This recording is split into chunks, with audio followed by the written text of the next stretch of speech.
The Power of Awareness by Neville Goddard, written in 1952. Publisher's note. 40 years ago, Neville added notes in his own hand to his personal copy of the newly published The Power of Awareness.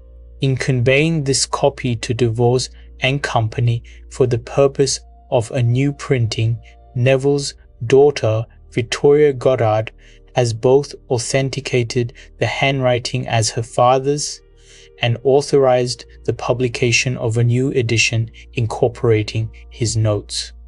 Of these editions, there are no fewer than 20, ranging in length from several lines to the substitution of a single word for another. This latter, however brief as it is, confers a significant change on the meaning of the text. Indeed, Neville's notes everywhere clarify his meaning and in places convey important insights and guidance. So much so that in his very next work, Awakened Imagination, he would incorporate some of them. Thumbing through Neville's copy of this book, I came upon a snapshot of him in army uniform inserted as a bookmark.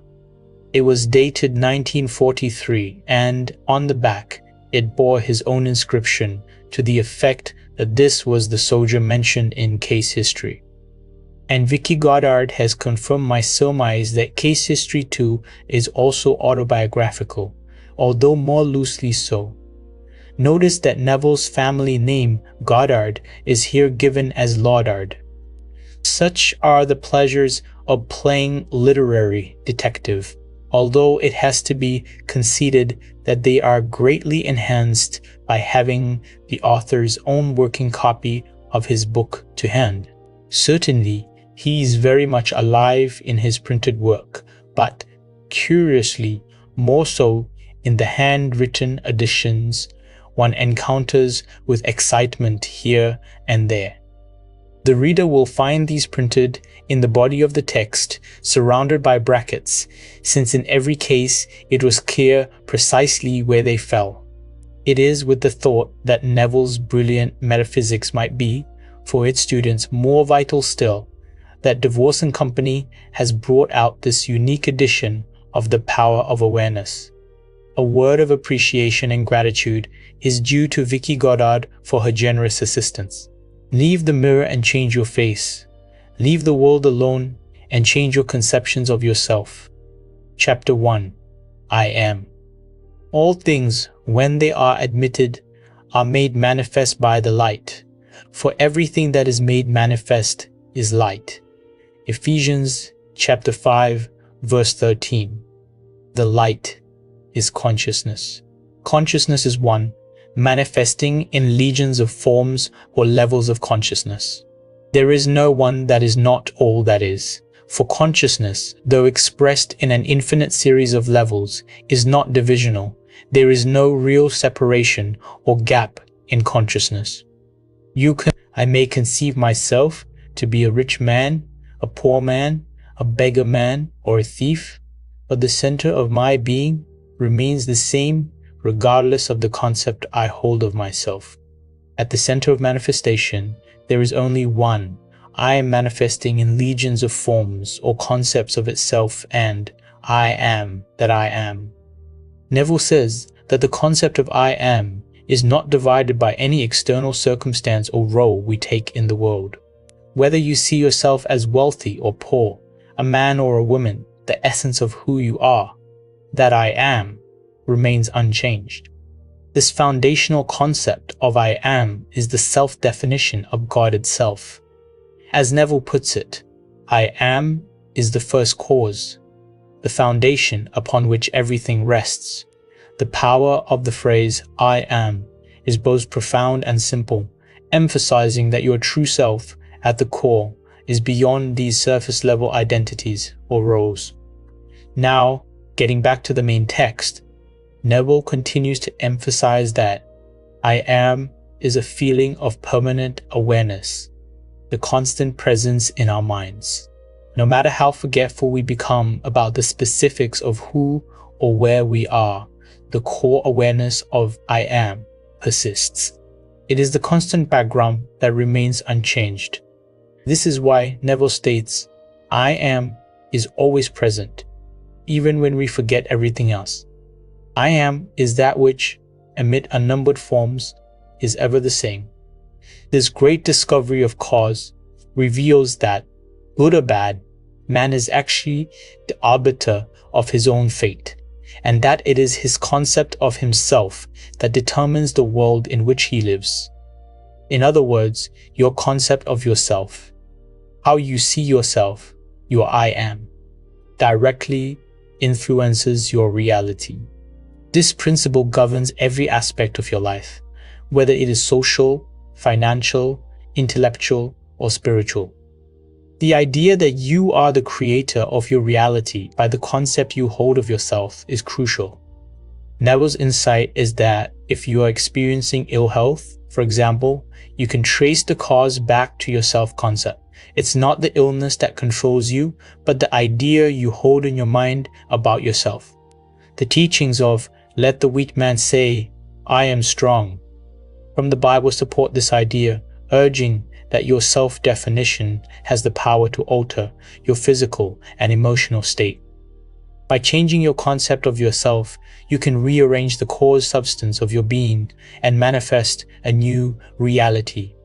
Your self-concept is the foundation of everything that appears in your world. When you say, I am strong, I am secure, or I am loved, you are not defining different I ams, but rather different ways in which the one I am manifests. Ultimately, Neville concludes that everything in the universe, all that is manifested, is a rearrangement of the same cause substance, consciousness, the I am. Health, wealth, beauty, and genius are not things created, they are manifested by the arrangement of your mind. This is why it is essential to monitor your reactions to life. Your reactions reveal your true beliefs and concept of yourself. The world you experience externally is a direct reflection of what you believe internally. In essence, the I am is not a limited concept, but the infinite consciousness that is expressed through your mind and self-concept. You and the world around you are not separate. You and your consciousness are one. And by altering your consciousness, you change your reality. As Neville suggests, build more stately mansions, O my soul. As the swift seasons roll, let each new temple be nobler than the last, and in doing so, you move closer to the realization of your highest potential. Chapter 3. Power of Assumption.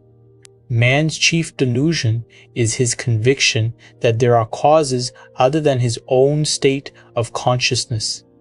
All that befalls a man, all that is done by him, all that comes from him, happens as a result of his state of consciousness.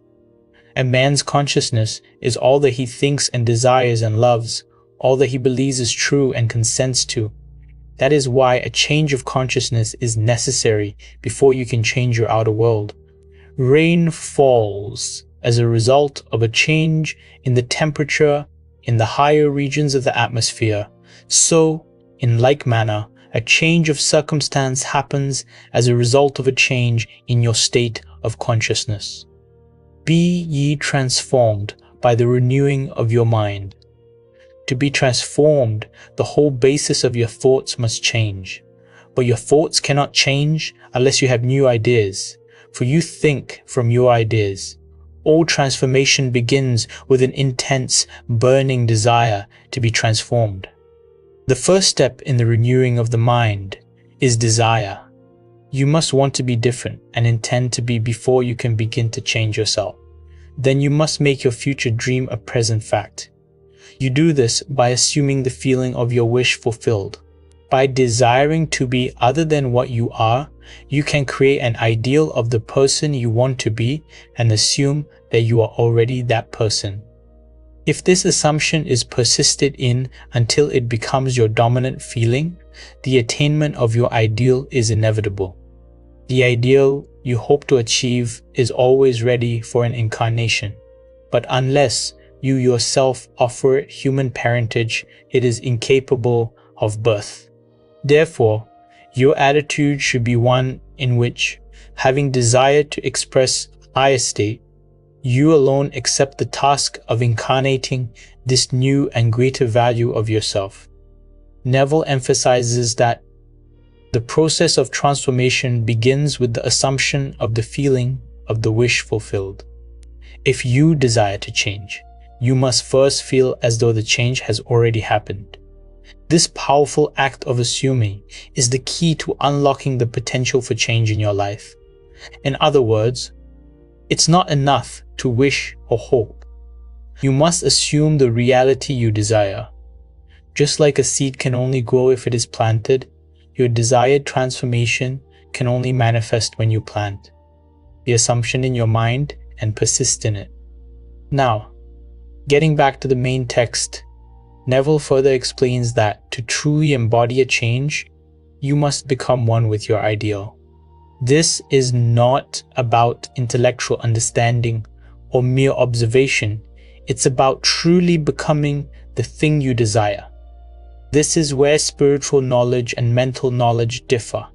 Spiritual knowledge is not about looking at something from the outside and analyzing it, but about becoming it, fully immersing yourself in the feeling of your wish fulfilled. In giving birth to your ideal, you must bear in mind that the methods of mental and spiritual knowledge are entirely different. This is a point that is truly understood by probably not more than one person in a million. You know a thing mentally by looking at it from the outside, by comparing it with other things, by analyzing it and defining it, whereas you can know a thing spiritually only by becoming it, only by thinking from it. To transform your life, you must die to your present self and assume the feeling of being the new person you wish to become. It's not just about wishing for health, security, or success. It's about being conscious of having already attained those qualities.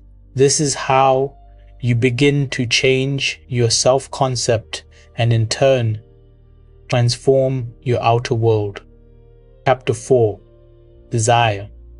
The changes which take place in your life as a result of your changed concept of yourself always appear to the unenlightened to be the result, not of a change of your consciousness, but of chance, outer cause, or coincidence. However, the only fate governing your life is the fate determined by your own concepts, your own assumptions, for an assumption, though false, if persisted in, will harden into fact. The ideal you seek and hope to attain will not manifest itself, will not be realized by you, until you have imagined that you are already that ideal. There is no escape for you except by a radical psychological transformation of yourself, except by your assumption of the feeling of your wish fulfilled. Therefore, make results or accomplishments the crucial test of your ability to use your imagination. Everything depends on your attitude towards yourself.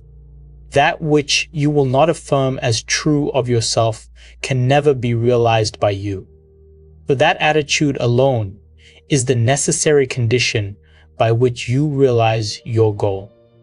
All transformation is based upon suggestion, and this can work only where you lay yourself completely open to an influence. You must abandon yourself to your ideal as a woman abandons herself to love, for complete abandonment of self to it is the way to union with your ideal. You must assume the feeling of the wish fulfilled until your assumption has all the sensory vividness of reality. You must imagine that you are already experiencing what you desire. That is, you must assume the feeling of the fulfillment of your desire until you are possessed by it, and this feeling crowds all other ideas out of your consciousness. Neville emphasizes that desire is the beginning of all transformation. Without a burning desire to be different, no change can happen. Once you have the desire to change, you must adopt the assumption that you are already the person you wish to be. This assumption, when sustained, will manifest in your world as reality. Desire, when fused with imagination, becomes the driving force that transforms your life. Now, getting back to the main text, Neville further elaborates that your assumptions, even if false at first, will eventually harden into fact through persistent belief and imagination. The key to manifestation is to live as though your desire has already been fulfilled, to fully immerse yourself in the feeling of having what you want. It's not just about wanting something, it's about embodying it completely, so that your entire being reflects your desired state. To master this, Neville suggests you abandon yourself to the ideal you wish to embody. Just like love consumes the heart, the assumption of your wish fulfilled must consume your mind and consciousness until it becomes the reality you live in. Your assumption should feel as vivid and real as any sensory experience. Chapter 5. The Truth That Sets You Free. The drama of life is a psychological one in which all the conditions, circumstances, and events of your life are brought to pass by your assumptions. Since your life is determined by your assumptions, you are forced to recognize the fact that you are either a slave to your assumptions or their master. To become the master of your assumptions is the key to undreamed of freedom and happiness. You can attain this mastery by deliberate, conscious control of your imagination. You determine your assumptions in this way. Form a mental image, a picture of the state desired, of the person you want to be. Concentrate your attention upon the feeling that you are already that person. First, visualize the picture in your consciousness. Then, feel yourself to be in that state as though it actually formed your surrounding world.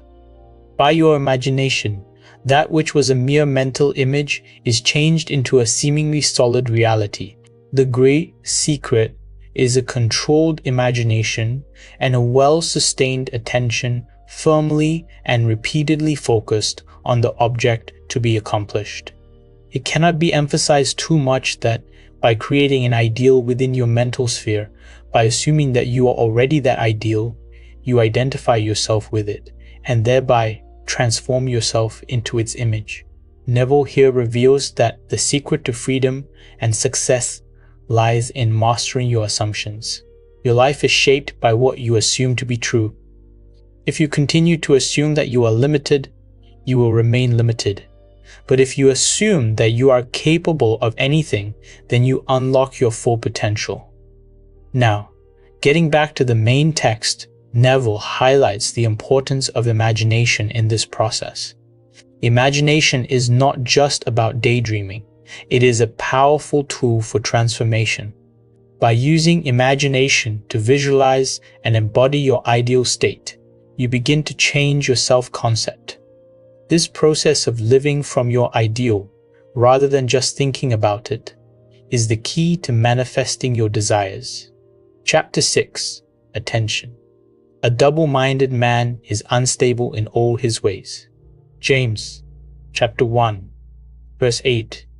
Attention is forceful in proportion to the narrowness of its focus. That is, when it is obsessed with a single idea or sensation. It is steadied and powerfully focused only by such an adjustment of the mind as permits you to see one thing only, or you steady the attention and increase its power by confining it. The desire which realizes itself is always a desire upon which attention is exclusively concentrated, for an idea is endowed with power only in proportion to the degree of attention fixed on it. Concentrated observation is the attentive attitude directed from some specific end. The attentive attitude involves selection, for when you pay attention, it signifies that you have decided to focus your attention on one object or state rather than on another. Therefore, when you know what you want, you must deliberately focus your attention on the feeling of your wish fulfilled until that feeling fills the mind and crowds all other ideas out of consciousness. Neville explains the importance of attention in the process of manifestation. When you focus your attention on one desire or goal, you give it the power to manifest. The more concentrated your attention, the more powerful your desire becomes. This is why single-minded focus is crucial in achieving your goals. Now, getting back to the main text, Neville further explains that the power of attention is the measure of your inner force. If you can focus your attention solely on the feeling of your wish fulfilled, you will be able to crowd out any negative thoughts or distractions. This intense focus is what allows you to move closer to the realization of your desires. The power of attention is one of the most important tools you can develop for transforming your life. By focusing intently on the fulfillment of your desires, you begin to create the conditions for them to manifest in your world. Through practice, you can master your attention and use it to shape your reality. Chapter 7. Attitude. Experiments recently conducted by Merle Lawrence, Princeton, and Adalbert Ames, Dartmouth, in the latter's psychology laboratory at Hanover NH prove that what you see when you look at something depends not so much on what is there, as on the assumption you make when you look. Since what we believe to be the real physical world is actually only an assumptive world, it is not surprising that these experiments prove that what appears to be solid reality is actually the result of expectations or assumptions. Your assumptions determine not only what you see, but also what you do, for they govern all your conscious and subconscious movements towards the fulfillment of themselves. Over a century ago, this truth was stated by Emerson as follows: "As the world was plastic and fluid in the hands of God, so it is ever to so much of his attributes as we bring to it. To ignorance and sin, it is flint.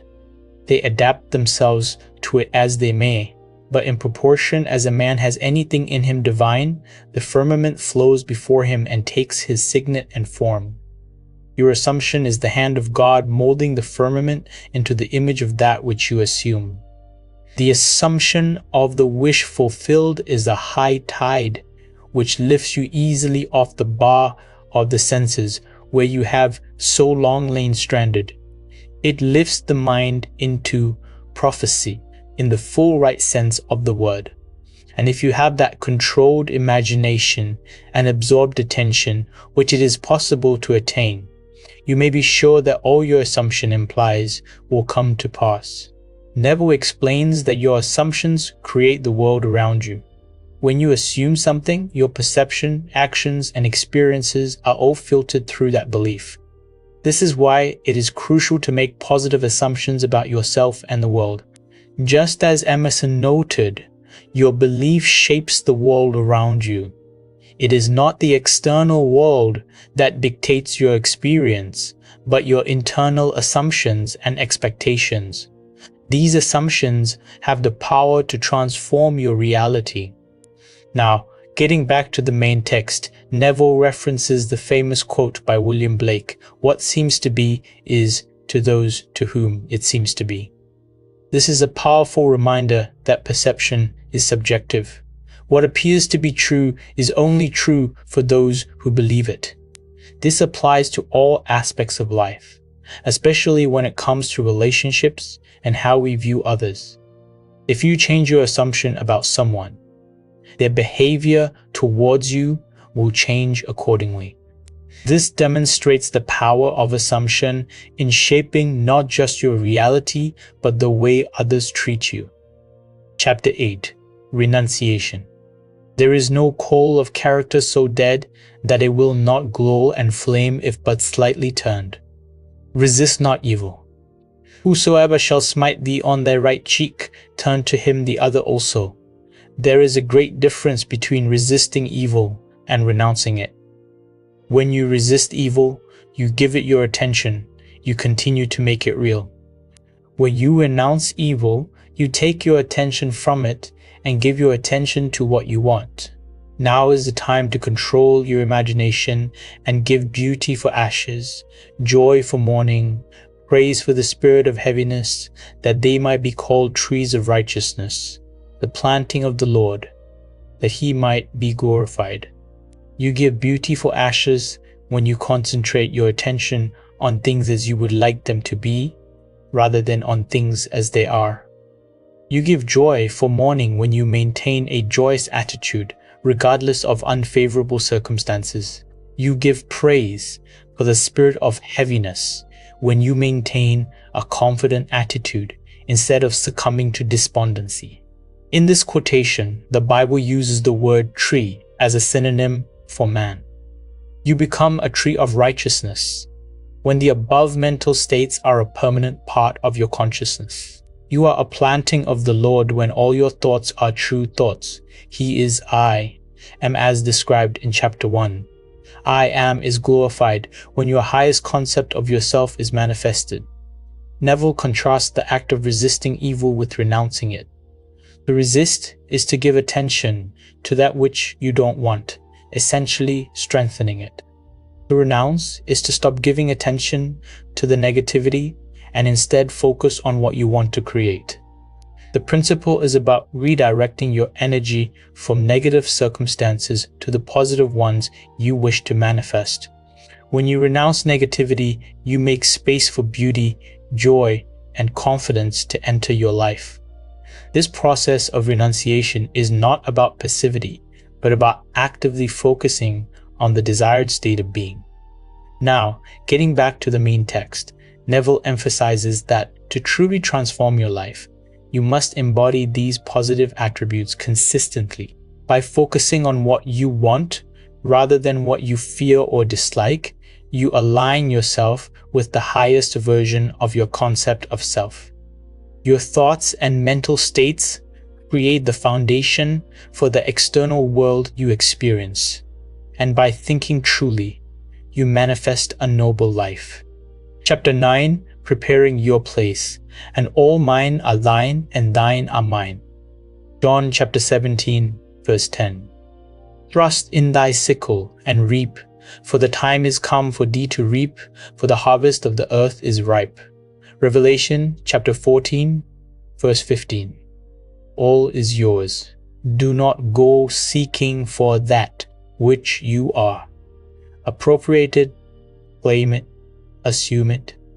Everything depends upon your concept of yourself. That which you do not claim as true of yourself cannot be realized by you. The promise is, whosoever hath, to him it shall be given, and he shall have more abundance. But whosoever hath not, from him shall be taken away even that which he seemeth to have.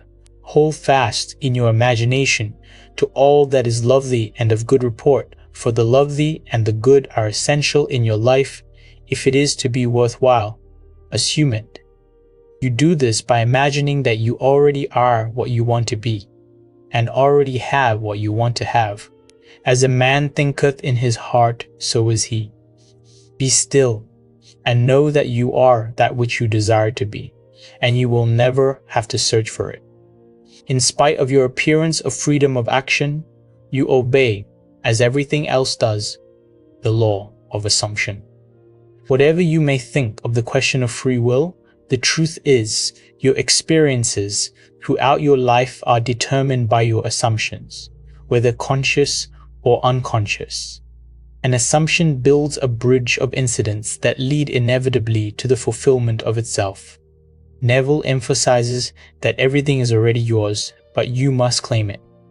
By assuming that you already are the person you wish to be, you manifest that reality.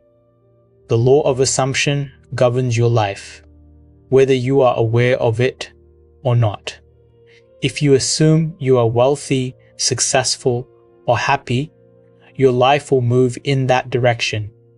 Conversely, if you assume failure or lack, that will also be your reality. It is not about seeking, but about claiming your rightful state of being. Now, getting back to the main text, Neville draws on the promise that those who claim their desires will have them, while those who do not claim them will lose even what they seem to have. The principle of assuming that you already possess what you want is the key to manifesting abundance in every area of your life. Chapter 10. Creation. I am God, declaring the end from the beginning, and from ancient times, things that are not yet done. Isaiah chapter 46, verses 9 and 10. Creation is finished. Creativeness is only a deeper receptiveness for the entire contents of all time and all space, while experienced in a time sequence, actually coexist in an infinite and eternal now. In other words, all that you ever have been or ever will be, in fact, all that mankind ever was or ever will be, exists now. This is what is meant by creation, and the statement that creation is finished means nothing is ever to be created, it is only to be manifested. What is called creativeness is only becoming aware of what already is. You simply become aware of increasing portions of that which already exists. The fact that you can never be anything that you are not already, or experience anything not already existing, explains the experience of having an acute feeling, of having heard before what is being said, or having met before the person being met for the first time, or having seen before a place or thing being seen for the first time. The whole of creation exists in you, and it is your destiny to become increasingly aware of its infinite wonders and to experience ever greater and grander portions of it. Neville reveals the idea that creation is already finished. What we call creativity is simply the process of becoming aware of what already exists. In this framework, the universe is not a place of endless creation, but one where all possibilities already exist in the eternal present. Your task is to align with these possibilities by becoming aware of them and manifesting them through your assumptions. Now, getting back to the main text, Neville elaborates that our experiences are not about creating something from nothing, but about discovering and aligning with what already exists. By understanding that creation is finished, you begin to see that you do not have to create new circumstances, only to manifest the ones that already exist in your consciousness. Your self-concept determines which aspects of creation you will experience. Chapter 11. Interference. You are free to choose the concept you will accept of yourself. Therefore, you possess the power of intervention, the power which enables you to alter the course of your future. The process of rising from your present concept to a higher concept of yourself is the means of all true progress. The higher concept is waiting for you to incarnate it in the world of experience. Now unto him that is able to do exceeding abundantly above all that we ask or think, according to the power that worketh in us, unto him be glory. Ephesians chapter 3, verse 20. Him that is able to do more than you can ask or think is your imagination, and the power that worketh in us is your attention. Understanding imagination to be him that is able to do all that you ask, and attention to be the power by which you create your world, you can now build your ideal world. Imagine yourself to be the ideal you dream of and desire. Remain attentive to this imagined state, and as fast as you completely feel that you are already this ideal, it will manifest itself as reality in your world. Neville speaks of the power to choose your own self-concept. This ability to shape your future is fundamental to your progress. The higher version of yourself is already waiting for you to step into it. The key to transformation lies in your imagination and your ability to focus your attention on the ideal version of yourself. By truly embodying this ideal through imagination, you can transform your world. Now, getting back to the main text, Neville relates the idea of imagination to the biblical reference in Ephesians chapter 3, verse 20, where it says that God, or imagination, is able to do more than you can ask or think. This highlights the power of imagination as a tool for creation. Your imagination is not just a passive observer, it is the active force that shapes your reality. The power of your attention is the key to manifesting your desires. If you persist in assuming the feeling of your ideal, it will inevitably become your reality. Chapter 12. Subjective Control. Your imagination is able to do all that you ask in proportion to the degree of your attention. All progress, all fulfillment of desire depend upon the control and concentration of your attention. Attention may be either attracted from without or directed from within. Attention is attracted from without when you are consciously occupied with the external impressions of the immediate present. The very lines of this page are attracting your attention from without. Your attention is directed from within when you deliberately choose what you will be preoccupied with mentally. It is obvious that in the objective world, your attention is not only attracted by, but is constantly directed to external impressions. But your control in the subjective state is almost non-existent, for in this state, attention is usually the servant and not the master, the passenger and not the navigator of your world. There is an enormous difference between attention directed objectively and attention directed subjectively, and the capacity to change your future depends on the latter. When you are able to control the movements of your attention in the subjective world, you can modify or alter your life as you please. But this control cannot be achieved if you allow your attention to be attracted constantly from without. Each day, set yourself the task of deliberately withdrawing your attention from the objective world and of focusing it subjectively. In other words, concentrate on those thoughts or moods which you deliberately determine. Then those things that now restrict you will fade and drop away.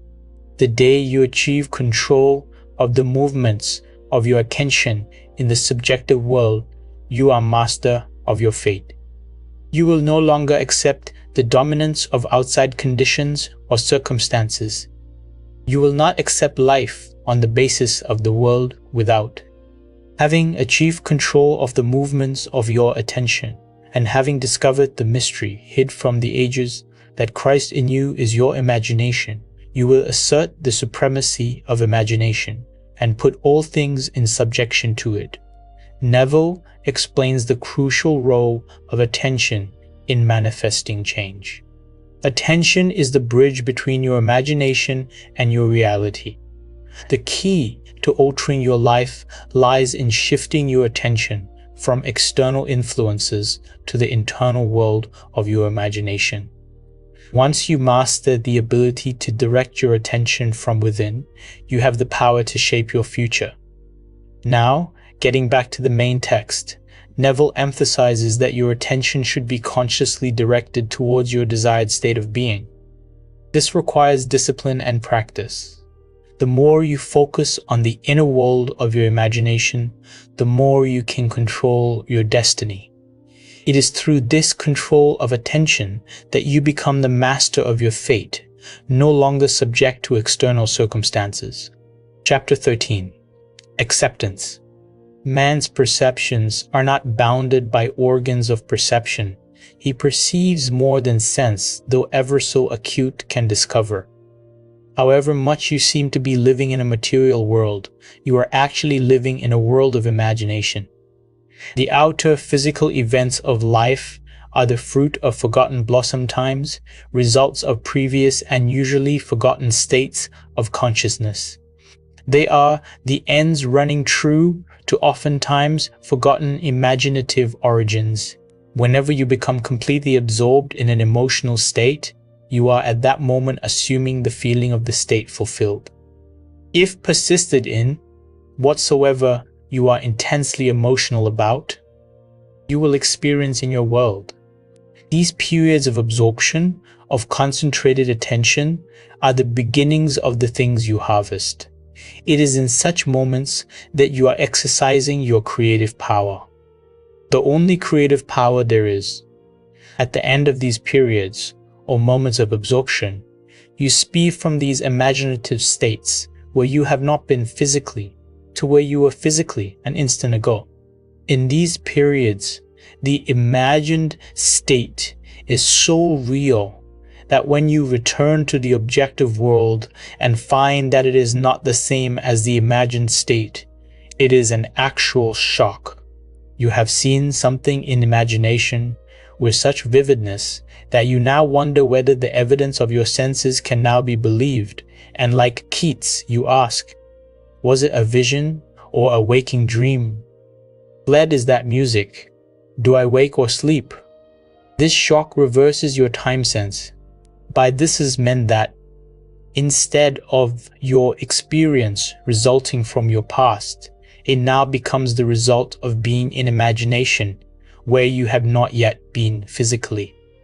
In effect, this moves you across a bridge of incident to the physical realization of your imagined state. The man who at will can assume whatever state he pleases has found the keys to the kingdom of heaven. The keys are desire, imagination, and a steadily focused attention on the feeling of the wish fulfilled. To such a man, any undesirable objective fact is no longer a reality, and the ardent wish no longer a dream. Neville speaks about the power of acceptance and the ability to transform your life through imagination. When you fully absorb yourself in the feeling of your desire already being fulfilled, you are using your creative power. These moments of intense emotional absorption are the seeds of manifestation. As you experience the imagined state vividly, you create the conditions for that state to become your reality. This process reverses the natural flow of time. Instead of your experiences being the result of the past, they become the result of the imagined future. Now, getting back to the main text, Neville highlights the shock of realizing that the imagined state feels more real than the present reality. This moment of acceptance, where the imagined future feels as though it has already happened, is when transformation occurs. The more you practice this process, the more you align with the fulfillment of your desires, and the reality you envision will start to manifest in your external world. Chapter 14. The Effortless Way. The principle of least action governs everything in physics, from the path of a planet to the path of a pulse of light. Least action is the minimum of energy multiplied by the minimum of time. Therefore, in moving from your present state to the state desired, you must use the minimum of energy and take the shortest possible time. Your journey from one state of consciousness to another is a psychological one. So, to make the journey, you must employ the psychological equivalent of least action. And the psychological equivalent is mere assumption. The day you fully realize the power of assumption, you discover that it works in complete conformity with this principle. It works by means of attention minus effort. Thus, with least action, through an assumption, you hurry without haste and reach your goal without effort. Because creation is finished, what you desire already exists. It is excluded from view because you can see only the contents of your own consciousness. It is the function of an assumption to call back the excluded view and restore full vision. It is not the world but your assumptions that change. An assumption brings the invisible into sight. It is nothing more nor less than seeing with the eye of God, i.e., imagination. For the Lord seeth not as a man seeth, for man looketh on the outward appearance, but the Lord looketh on the heart. The heart is the primary organ of sense, hence the first cause of experience. When you look on the heart, you are looking at your assumptions. Assumptions determine your experience. Watch your assumption with all diligence, for out of it are the issues of life. Assumptions have the power of objective realization. Every event in the visible world is the result of an assumption or idea in the unseen world. The present moment is all important, for it is only in the present moment that our assumptions can be controlled. The future must become the present in your mind if you would wisely operate the law of assumption. The future becomes the present when you imagine that you already are what you will be when your assumption is fulfilled. Be still, least action, and know that you are that which you desire to be. The end of longing should be being. Translate your dream into being. Perpetual construction of future states without the consciousness of already being them. That is, picturing your desire without actually assuming the feeling of the wish fulfilled is the fallacy and mirage of mankind. It is simply futile daydreaming. Neville introduces the principle of least action and connects it with the law of assumption. Just as in physics, the least energy results in the greatest efficiency in manifestation, the least action through assumption brings about the desired outcome with the minimum of effort. This effortless way of manifesting is about assuming the feeling of your desire already being fulfilled. The more you align with the feeling of already having what you want, the more effortlessly you move towards it. Now, getting back to the main text, Neville explains that creation is already finished, and what you desire already exists. The only thing standing between you and your desires is your own assumptions. By assuming the feeling of your wish fulfilled, you bring into view what was previously invisible, and through this, you transform your reality. The future becomes the present when you live as if your desires are already realized. Chapter 15, The Crown of the Mysteries. The assumption of the wish fulfilled is the ship that carries you over the unknown seas to the fulfillment of your dream. The assumption is everything. Realization is subconscious and effortless. Assume a virtue if you have it not. Act on the assumption that you already possess that which you sought. Blessed is she that believed, for there shall be a performance of those things which were told her from the Lord. As the Immaculate Conception is the foundation of the Christian mysteries, so the assumption of is their crown. Psychologically, the Immaculate Conception means the birth of an idea in your own consciousness unaided by another. For instance, when you have a specific wish or hunger or longing, it is an Immaculate Conception, in the sense that no physical person or thing plants it in your mind. It is self-conceived. Every man is the Mary of the Immaculate Conception, and birth to his idea must give. The assumption is the crown of the mysteries because it is the highest use of consciousness. When in imagination you assume the feeling of the wish fulfilled, you are mentally lifted up to a higher level. When, through your persistence, this assumption becomes actual fact, you automatically find yourself on a higher level. That is, you have achieved your desire in your objective world. Your assumption guides all your conscious and subconscious movements towards its suggested end, so inevitably, that it actually dictates the events. The drama of life is a psychological one, and the whole of it is written and produced by your assumptions. Learn the art of assumption, for only in this way can you create your own happiness. Neville emphasizes that the key to achieving your desires is in the assumption of the wish already fulfilled. By assuming that your desire is already realized, you elevate your consciousness to a higher level, which eventually manifests in your world. The assumption is described as the crown of the mysteries because it involves the highest form of mental and spiritual practice. Just as the Immaculate Conception represents the birth of an idea without external influence, the assumption is the act of birthing that idea into reality through focused consciousness. Now, getting back to the main text, Neville stresses that the entire drama of life is shaped by your assumptions. What you assume to be true about yourself and your world dictates the course of your life. By mastering the art of assumption, you gain the power to create your own happiness and fulfill your desires. The assumption is not just a mental exercise, but a powerful force that shapes your reality. Chapter 16, Personal Impotence.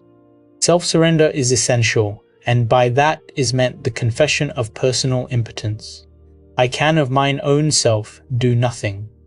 Since creation is finished, it is impossible to force anything into being. The example of magnetism previously given is a good illustration. You cannot make magnetism. It can only be displayed. You cannot make the law of magnetism. If you want to build a magnet, you can do so only by conforming to the law of magnetism. In other words, you surrender yourself or yield to the law. In like manner, when you use the faculty of assumption, you are conforming to a law, just as real as the law governing magnetism. You can neither create nor change the law of assumption. It is in this respect that you are impotent. You can only yield or conform, and since all of your experiences are the result of your assumptions, consciously or unconsciously, the value of consciously using the power of assumption surely must be obvious. Willingly identify yourself with that which you most desire, knowing that it will find expression through you. Yield to the feeling of the wish fulfilled and be consumed as its victim, then rise as the prophet of the law of assumption. Neville emphasizes that true power lies in surrendering to the law of assumption, acknowledging that you cannot force creation, but can align with the existing laws of reality. Just as magnetism cannot be created, but only displayed by conforming to its law, you too must surrender to the law of assumption and allow it to work through you. The act of yielding is not weakness, but an essential step in mastering your ability to manifest desires. The more you align with the assumption of the wish fulfilled, the more it will express through you. Now, getting back to the main text, Neville discusses the importance of yielding to the feeling of the wish fulfilled. This surrender is not about giving up, but about fully aligning your consciousness with the state you desire to manifest. Through this process, you become a vessel for the law of assumption, allowing it to work through you and transform your reality. Chapter 17. All things are possible. It is of great significance that the truth of the principles outlined in this book have been proven time and again by the personal experiences of the author. Throughout the past 25 years, he has applied these principles and proved them successful in innumerable instances. He attributes to an unwavering assumption of his wish already being fulfilled every success that he has achieved. He was confident that by these fixed assumptions, his desires were predestined to be fulfilled. Time and again, he assumed the feeling of his wish fulfilled and continued in his assumption until that which he desired was completely realized. Live your life in a sublime spirit of confidence and determination. Disregard appearances, conditions, in fact, all evidence of your senses that deny the fulfillment of your desire.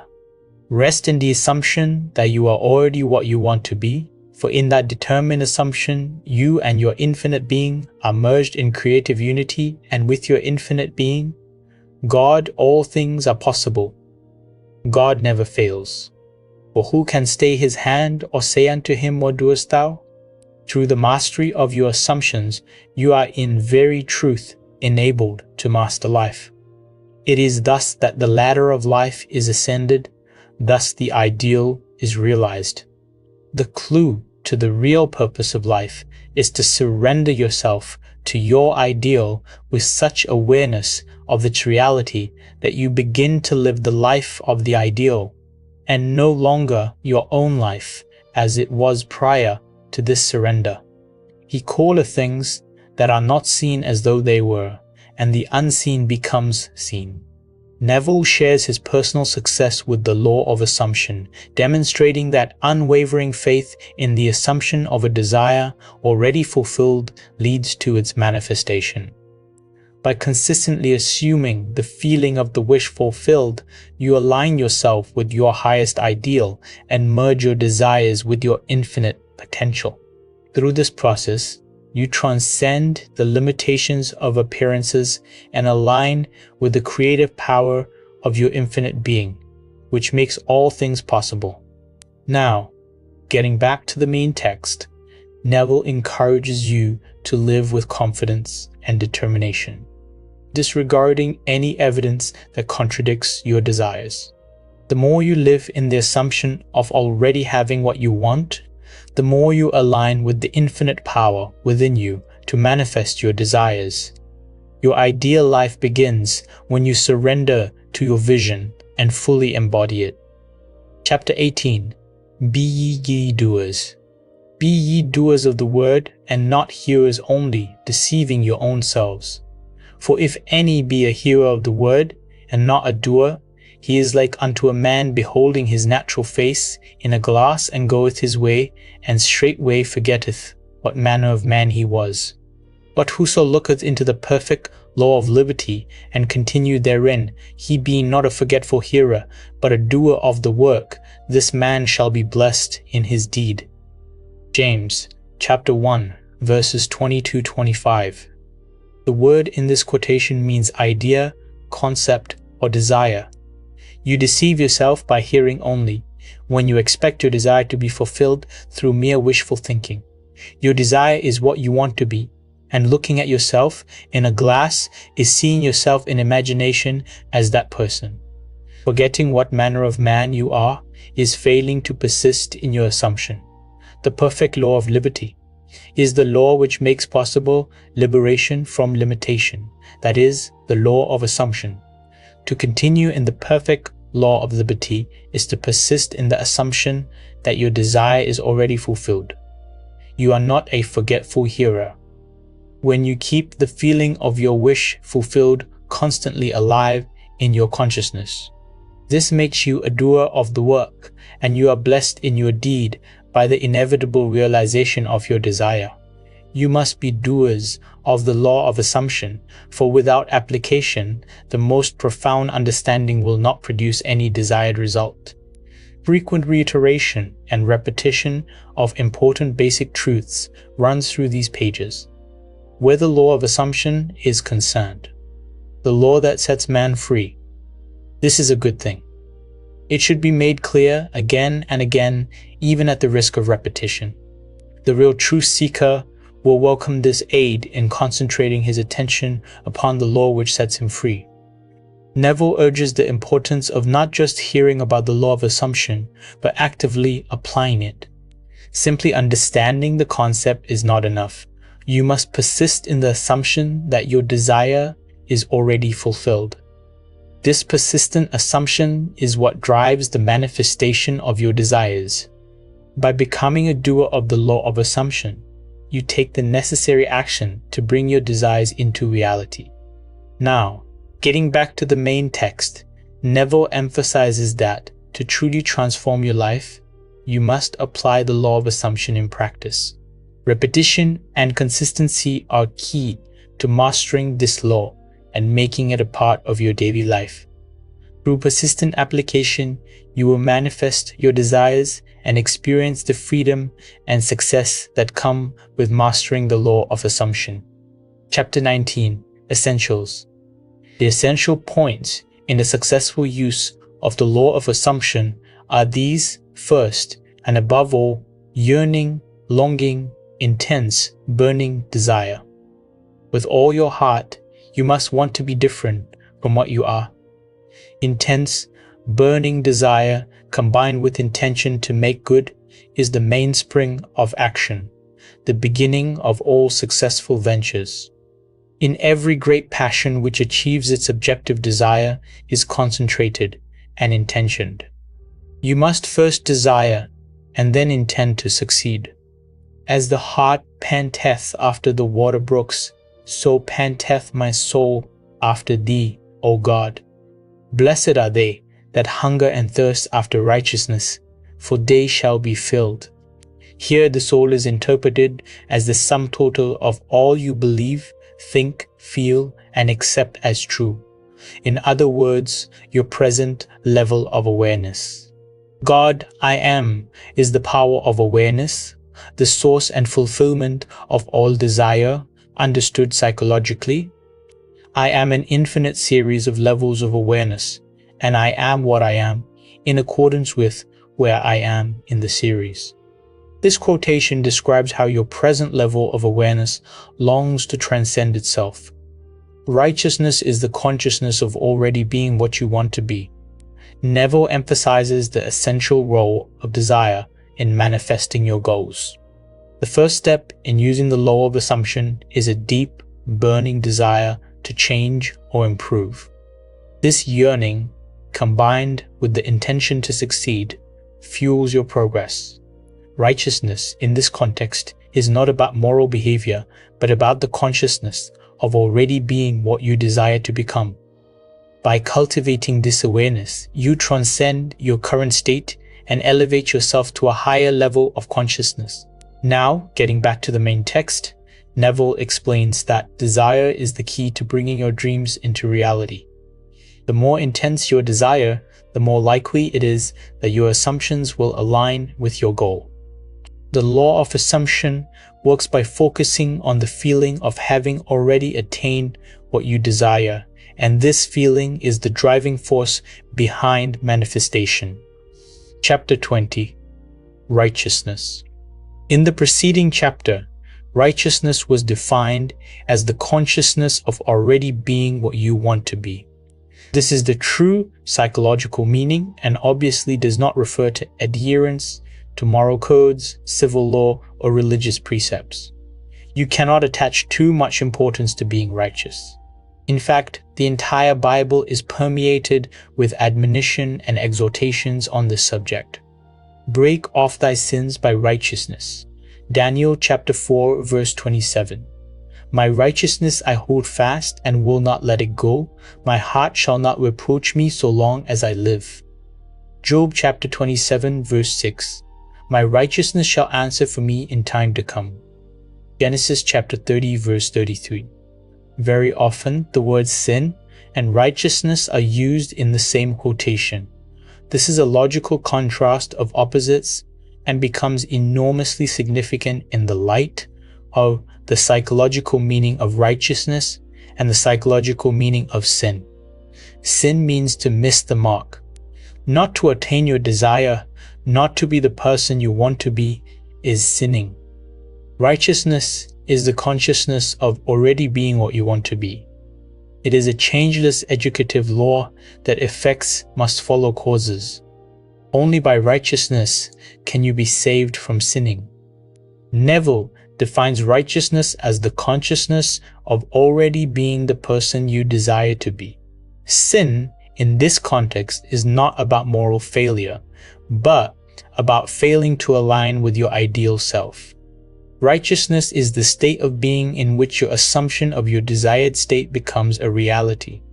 By assuming the consciousness of your ideal self, you move beyond limitations and create the life you desire.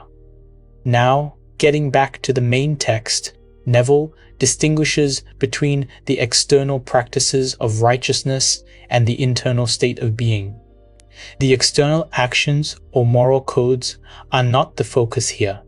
The true righteousness lies in your consciousness, in your assumption that you already possess the qualities you desire. It is this state of being that transforms your life. Chapter 21. Free will. The question is often asked, what should be done between the assumption of the wish fulfilled and its realization? Nothing. It is a delusion that, other than assuming the feeling of the wish fulfilled, you can do anything to aid the realization of your desire. You think that you can do something, you want to do something, but actually you can do nothing. The illusion of the free will to do is but ignorance of the law of assumption upon which all action is based. Everything happens automatically. All that befalls you, all that is done by you happens. Your assumptions, conscious or unconscious, direct all thought and action to their fulfillment.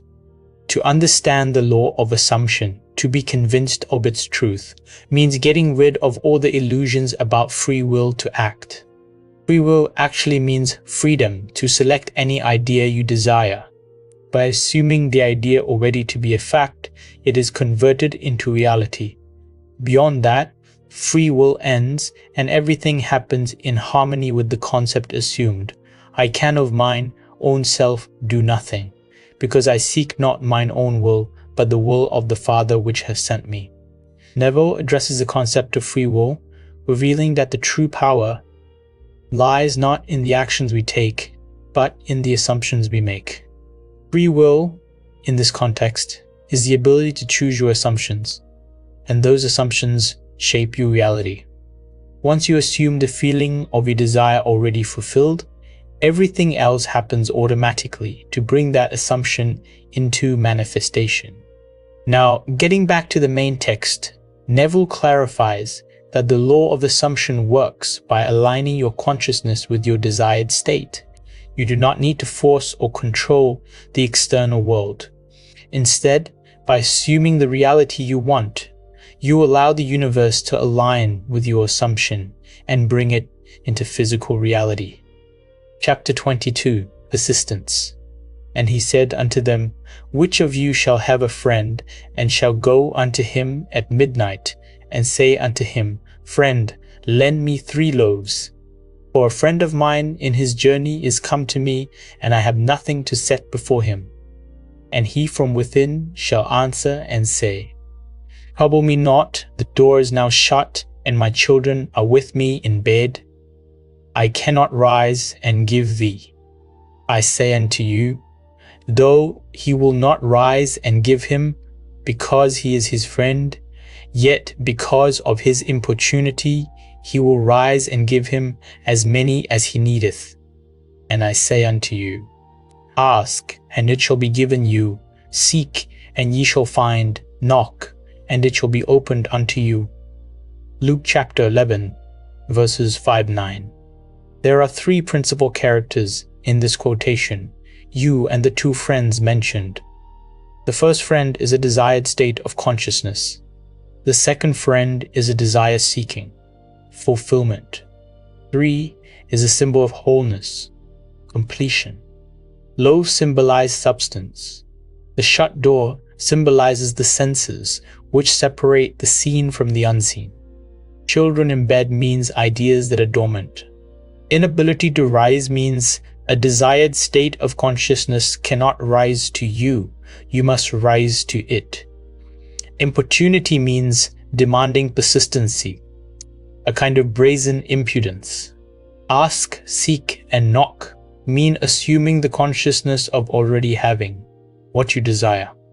Thus the scriptures tell you that you must persist in rising to assuming the consciousness of your wish already being fulfilled.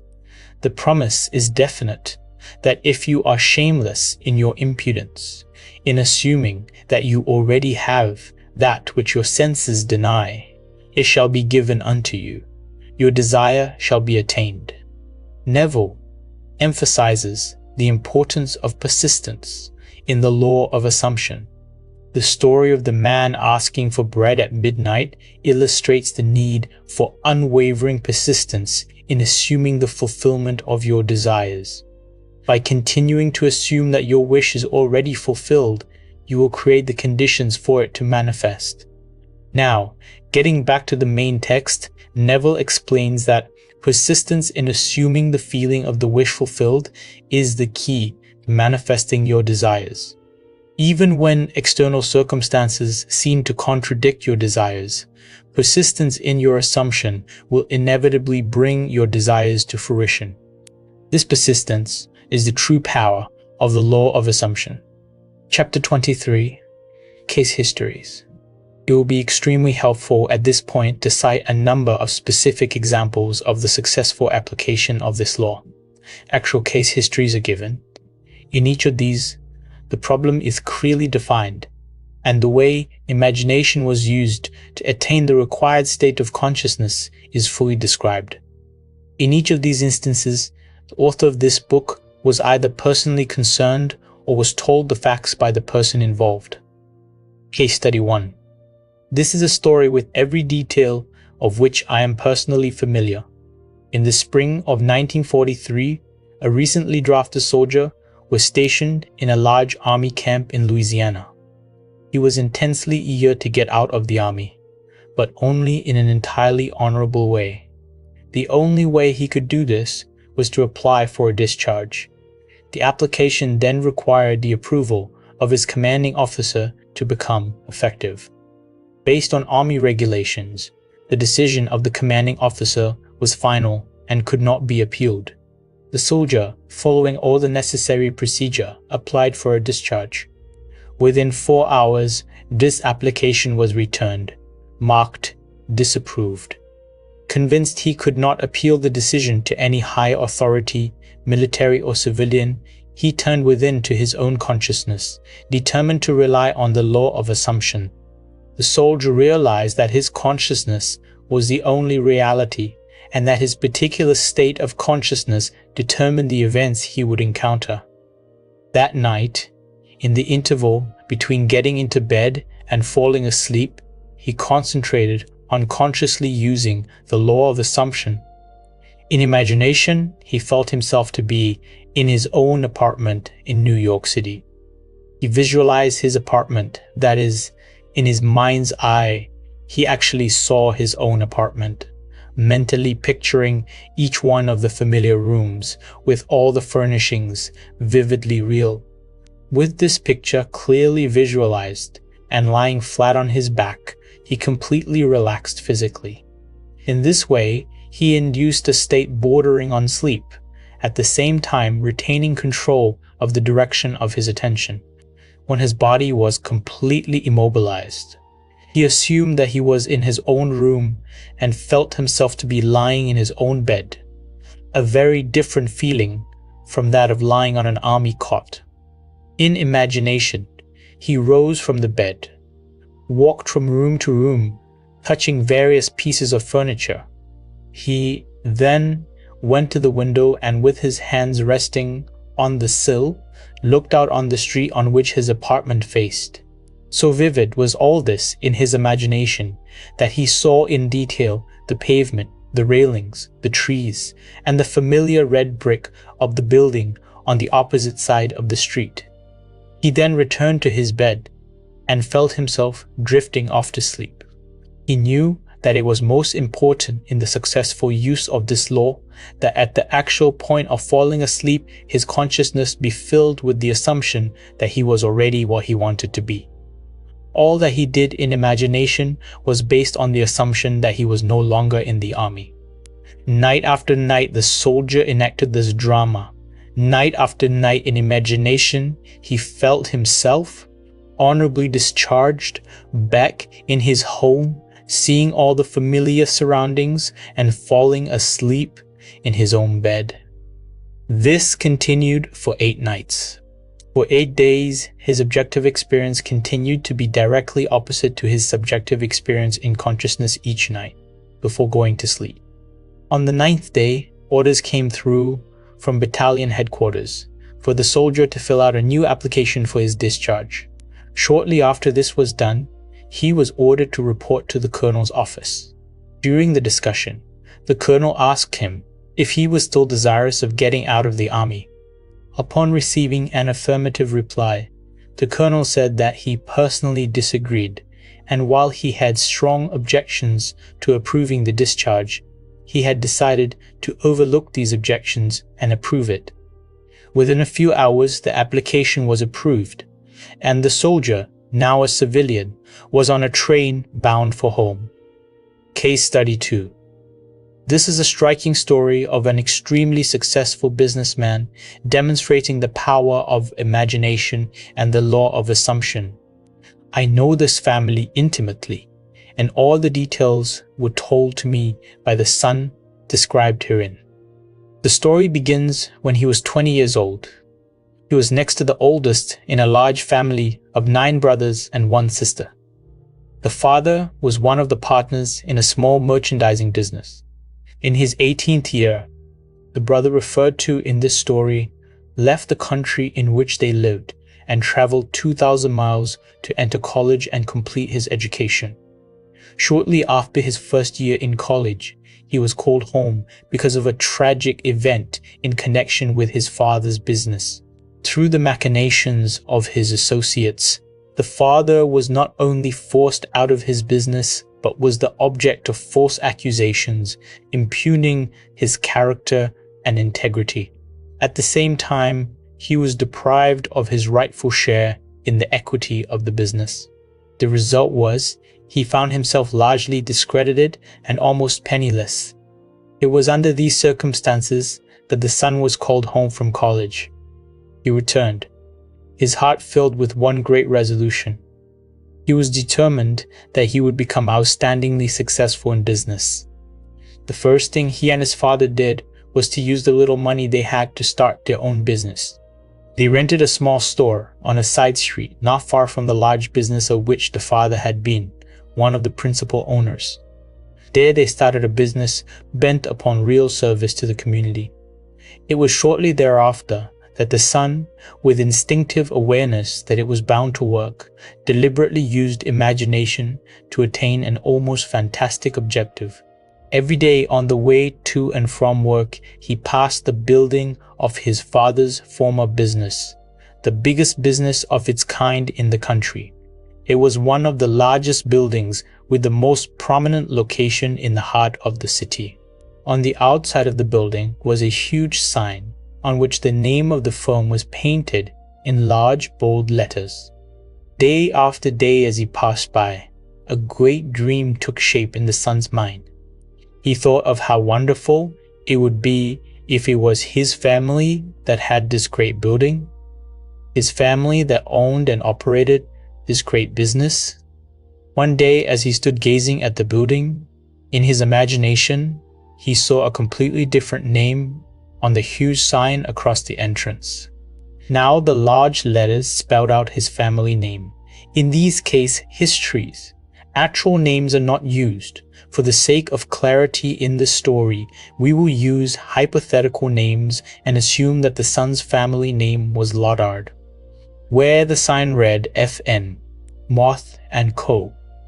In imagination, he actually saw the name, letter by letter, JN, Goddard and Sons. He remained looking at the sign with his eyes wide open, imagining that it read JN, Goddard and Sons. Twice a day, week after week, month after month, for 2 years, he saw his family name over the front of that building. He was convinced that if he felt strongly enough that a thing was true, it was bound to be the case. And by seeing in imagination his family name on the sign, which implied that they owned the business, he became convinced that one day they would own it. During this period, he told only one person what he was doing. He confided in his mother, who with loving concern tried to discourage him in order to protect him from what might be a great disappointment. Despite this, he persisted day after day. 2 years later, the large company failed, and the coveted building was up for sale. On the day of the sale, he seemed no nearer ownership than he had been 2 years before, when he began to apply the law of assumption. During this period, they had worked hard and their customers had implicit confidence in them. However, they had not earned anything like the amount of money required for the purchase of the property, nor did they have any source from which they could borrow the necessary capital.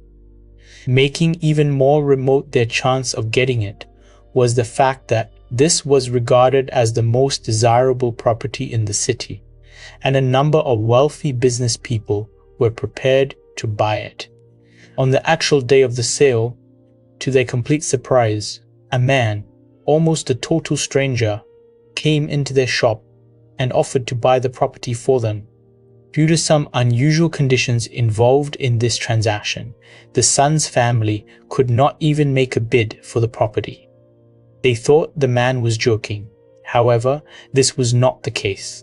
The man explained that he had watched them for some time, admired their ability, believed in their integrity, and that supplying the capital for them to go into business on a large scale was an extremely sound investment for him. That very day, the property was theirs. What the son had persisted in seeing in his imagination was now a reality. The hunch of the stranger was more than justified. Today, this family owns not only the particular business referred to, but owns many of the largest industries in the country in which they live. The son, seeing his family name over the entrance of this great building, long before it was actually there, was using exactly the technique that produces results, by assuming the feeling that he already had or he desired, by making this a vivid reality in his imagination, by determined persistence, regardless of appearance or circumstance. He inevitably caused his dream to become a reality. Case Study 3. This is the story of a very unexpected result of an interview with a lady who came to consult me. One afternoon, a young grandmother, a businesswoman in New York, came to see me. She brought along her 9-year-old grandson, who was visiting her from his home in Pennsylvania. In response to her questions, I explained the law of assumption, describing in detail the procedure to be followed in attaining an objective. The boy sat quietly, apparently absorbed in a small toy truck, while I explained to the grandmother the method of assuming the state of consciousness that would be hers were her desire already fulfilled. I told her the story of the soldier in camp who each night fell asleep, imagining himself to be in his own bed, in his own home. When the boy and his grandmother were leaving, he looked up at me with great excitement and said, "I know what I want, and now I know how to get it." Surprised, I asked him what it was he wanted. He told me he had his heart set on a puppy. To this, the grandmother vigorously protested, telling the boy that it had been made clear repeatedly that he could not have a dog under any circumstances, that his father and mother would not allow it, that the boy was too young to care for it properly, and furthermore, the father had a deep dislike for dogs. He actually hated to have one around. All these were arguments. The boy, passionately desirous of having a dog, refused to understand. "Now I know what to do," he said. "Every night, just as I am going off to sleep, I am going to pretend that I have a dog and we are going for a walk." "No," said the grandmother, "that is not what Mr. Neville means. This was not meant for you. You cannot have a dog." Approximately 6 weeks later, the grandmother told me what was to her an astonishing story.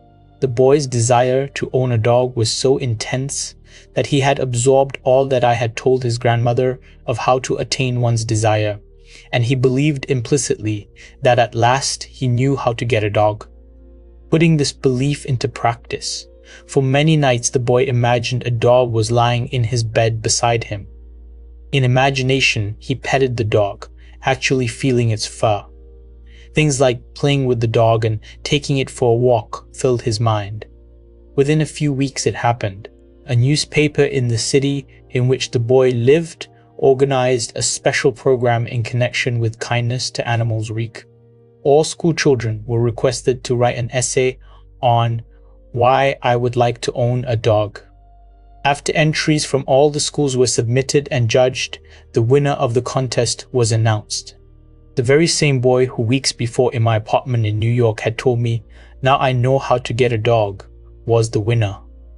In an elaborate ceremony, which was publicized with stories and pictures in the newspaper, the boy was awarded a beautiful collie puppy. In relating this story, the grandmother told me that if the boy had been given the money with which to buy a dog, the parents would have refused to do so and would have used it to buy a bond for the boy or put it in the savings bank for him. Furthermore, if someone had made the boy a gift of a dog, they would have refused it or given it away. But the dramatic manner in which the boy got the dog, the way he won the citywide contest, The stories and pictures in the newspaper, the pride of achievement and joy of the boy himself, all combined to bring about a change of heart in the parents, and they found themselves doing that which they never conceived possible. They allowed him to keep the dog. All this the grandmother explained to me, and she concluded by saying that there was one particular kind of dog on which the boy had set his heart. It was a collie. Case study 4. This was told by the aunt in the story to the entire audience at the conclusion of one of my lectures. During the question period following my lecture on the law of assumption, a lady who had attended many lectures and had had personal consultation with me on a number of occasions rose and asked permission to tell a story, illustrating how she had successfully used the law. She said that upon returning home from the lecture the week before, she had found her niece distressed and terribly upset.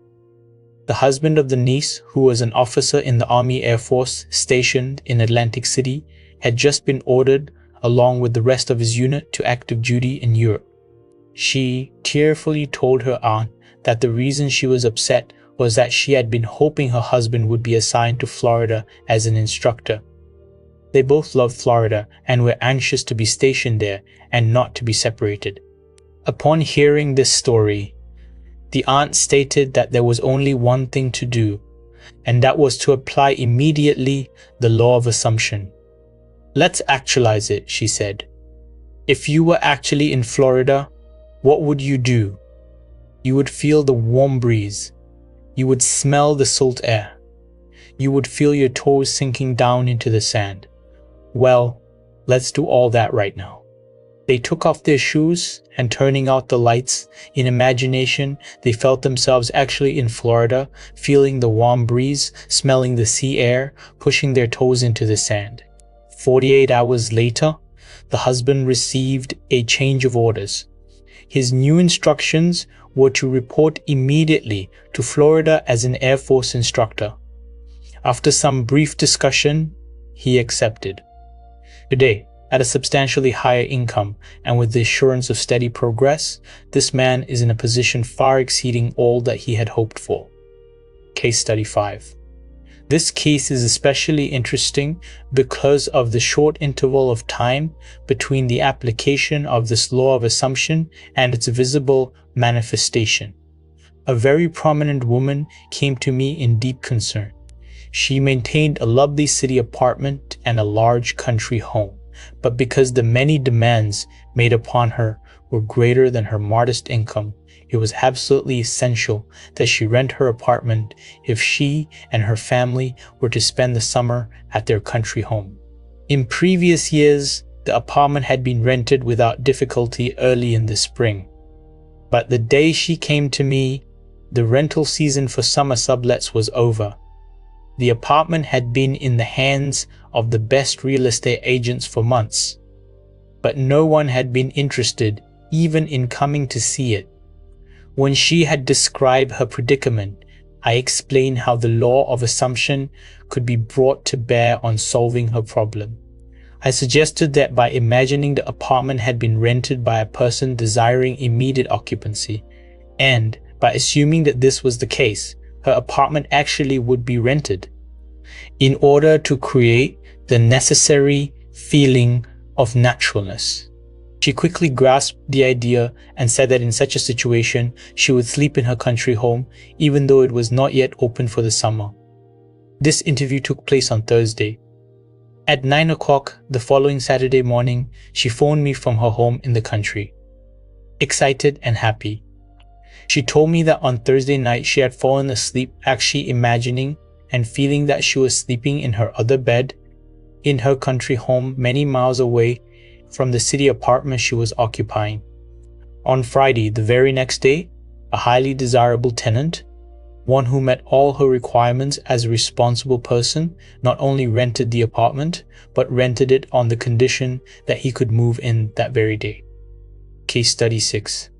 Only the most complete and intense use of the law of assumption could have produced such results in this extreme situation. 4 years ago, a friend of our family asked that I talk with his 28-year-old son who was not expected to live. He was suffering from a rare heart disease. This disease resulted in the disintegration of the organ.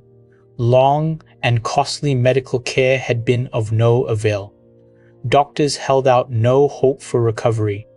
For a long time, the son had been confined to his bed. His body had shrunk to almost a skeleton, and he could talk and breathe only with great difficulty. His wife and 2 small children were home when I called, and his wife was present throughout our discussion. I started by telling him that there was only one solution to any problem, and that solution was a change of attitude. Since talking exhausted him, I asked him to nod in agreement if he understood clearly what I said. This he agreed to do. I described the facts underlying the law of consciousness. In fact, that consciousness was the only reality. I told him that the way to change any condition was to change his state of consciousness concerning it. As a specific aid in helping him to assume the feeling of already being well, I suggested that in imagination, he see the doctor's face expressing incredulous amazement in finding him recovered, contrary to all reason, from the last stages of an incurable disease. That he see him double-checking in his examination and hear him saying over and over, "It's a miracle. It's a miracle." He not only understood all this clearly, but he believed it implicitly. He promised that he would faithfully follow this procedure. His wife, who had been listening intently, assured me that she, too, would diligently use the law of assumption and her imagination in the same way as her husband. The following day, I sailed for New York, all this taking place during a winter vacation in the tropics. Several months later, I received a letter saying the son had made a miraculous recovery. On my next visit, I met him in person. He was in perfect health, actively engaged in business, and thoroughly enjoying the many social activities of his friends and family. He told me that from the day I left, he never had any doubt that it would work. He described how he had faithfully followed the suggestion I had made to him, and day after day had lived completely in the assumption of already being well and strong. Now, 4 years after his recovery, he is convinced that the only reason he is here today is due to his successful use of the law of assumption. Case Study 7. This story illustrates the successful use of the law by a New York business executive. In the fall of 1950, an executive of one of New York's prominent banks discussed with me a serious problem with which he was confronted. He told me that the outlook for his personal progress and advancement was very dim. Having reached middle age and feeling that a marked improvement in position and income was justified, he had talked it out with his superiors. They frankly told him that any major improvement was impossible, and intimated that if he was dissatisfied, he could seek another job. This, of course, only increased his uneasiness. This he found impossible on his present income. The refusal of the bank to assure him of any advancement in the near future resulted in a feeling of discontent and an intense desire to secure a better position with considerably more money. He confided in me that the kind of job he would like better than anything in the world was one in which he managed the investment funds of a large institution, such as a foundation or great university. In explaining the law of assumption, I stated that his present situation was only a manifestation of his concept of himself, and declared that if he wanted to change the circumstances in which he found himself, he could do so by changing his concept of himself. In order to bring about this change of consciousness and thereby a change in his situation, I asked him to follow this procedure every night just before he fell asleep.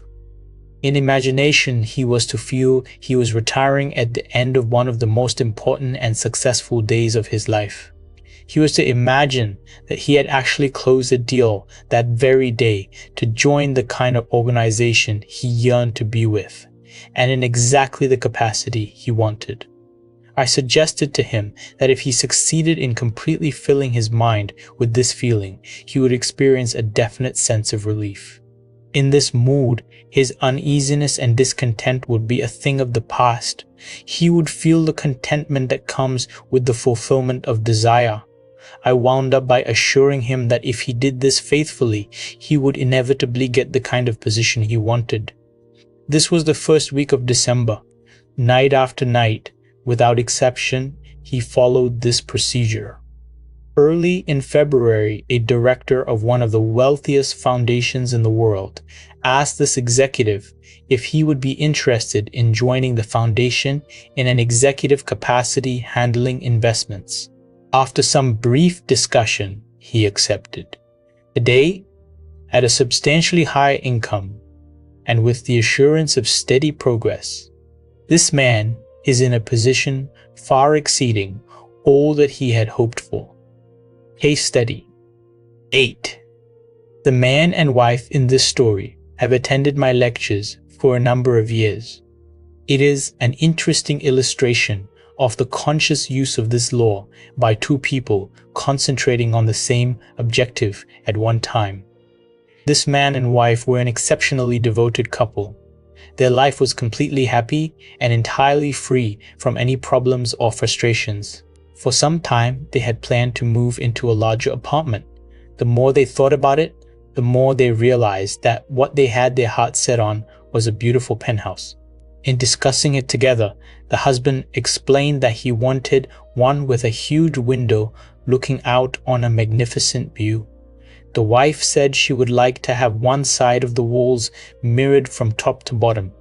They both wanted to have a wood-burning fireplace. It was a must that the apartment be in New York City. For months, they had searched for just such an apartment in vain. In fact, the situation in the city was such that the securing of any kind of apartment was almost an impossibility. They were so scarce that not only were there waiting lists for them, but all sorts of special deals including premiums, the buying of furniture, etc. were involved. New apartments were being leased long before they were completed, many being rented from the blueprints of the building. Early in the spring, after months of fruitless seeking, they finally located one which they seriously considered. It was a penthouse apartment in a building just being completed on Upper Fifth Avenue facing Central Park. It had one serious drawback. Being a new building, it was not subject to rent control, and the couple felt the yearly rental was exorbitant. In fact, it was several $1,000s a year more than they had considered paying. During the spring months of March and April, they continued looking at various penthouses throughout the city, but they always came back to this one. Finally, they decided to increase the amount they would pay substantially and made a proposition, which the agent for the building agreed to forward to the owners for consideration. It was at this point, without discussing it with each other, each determined to apply the law of assumption. It was not until later that each learned what the other had done. Night after night, they both fell asleep in imagination in the apartment they were considering. The husband, lying with his eyes closed, would imagine that his bedroom windows were overlooking the park. He would imagine going to the window the first thing in the morning and enjoying the view. He felt himself sitting on the terrace overlooking the park, having cocktails with his wife and friends, all thoroughly enjoying it. He filled his mind with actually feeling himself in the penthouse and on the terrace. During all this time, unknown to him, his wife was doing the same thing. Several weeks went by without any decision on the part of the owners, but they continued to imagine as they fell asleep each night that they were actually sleeping in the penthouse. One day, to their complete surprise, one of the employees in the apartment building in which they lived told them that the penthouse there was vacant. They were astonished because theirs was one of the most desirable buildings in the city with a perfect location right on Central Park. They knew there was a long waiting list of people trying to get an apartment in their building. The fact that a penthouse had unexpectedly become available was kept quiet by the management because they were not in a position to consider any applicants for it. Upon learning that it was vacant, this couple immediately made a request that it be rented to them, only to be told that this was impossible. The fact was that not only were there several people on a waiting list for a penthouse in the building, but it was actually promised to one family. Despite this, the couple had a series of meetings with the management, at the conclusion of which the apartment was theirs. The building being subject to rent control, their rental was just about what they had planned to pay when they first started looking for a penthouse. The location, the apartment itself, and the large terrace surrounding it on the south, west, and north were beyond all their expectations. And in the living room on one side is a giant window, 15 feet by 8 feet, with a magnificent view of Central Park. One wall is mirrored from floor to ceiling, and there is a wood-burning fireplace. Chapter 24, Failure. This book would not be complete without some discussion of failure in the attempted use of the law of assumption. It is entirely possible that you either have had or will have a number of failures in this respect, many of them in really important matters. If, having read this book, having a thorough knowledge of the application and working of the law of assumption, you faithfully apply it in an effort to attain some intense desire and fail, what is the reason? If to the question, did you persist enough, you can answer yes, and still the attainment of your desire was not realized, what is the reason for failure? Neville addresses a common challenge people face when applying the law of assumption, even with persistence and knowledge. Why do some still fail to manifest their desires? This brings up an interesting paradox in the process of manifestation. Not just about applying the law, it's about embodying it in a way that feels authentic to your deeper self. If you followed all the steps and yet haven't seen results, it may be that something deeper, like your true belief or your connection to the feeling of already having what you want, is missing. You can compare it to building a house. You can gather all the materials, but without a solid foundation, it might crumble. The answer to this is the most important factor in the successful use of the law of assumption. The time it takes your assumption to become fact, your desire to be fulfilled, is directly proportionate to the naturalness of your feeling of already being what you want to be, of already having what you desire. The fact that it does not feel natural to you to be what you imagine yourself to be is a secret of your failure. Regardless of your desire, regardless of how faithfully and intelligently you follow the law, if you do not feel natural about what you want to be, you will not be it. If it does not feel natural to you to get a better job, you will not get a better job. The whole principle is vividly expressed by the Bible phrase, "You die in your sins." You do not transcend from your present level to the state desired.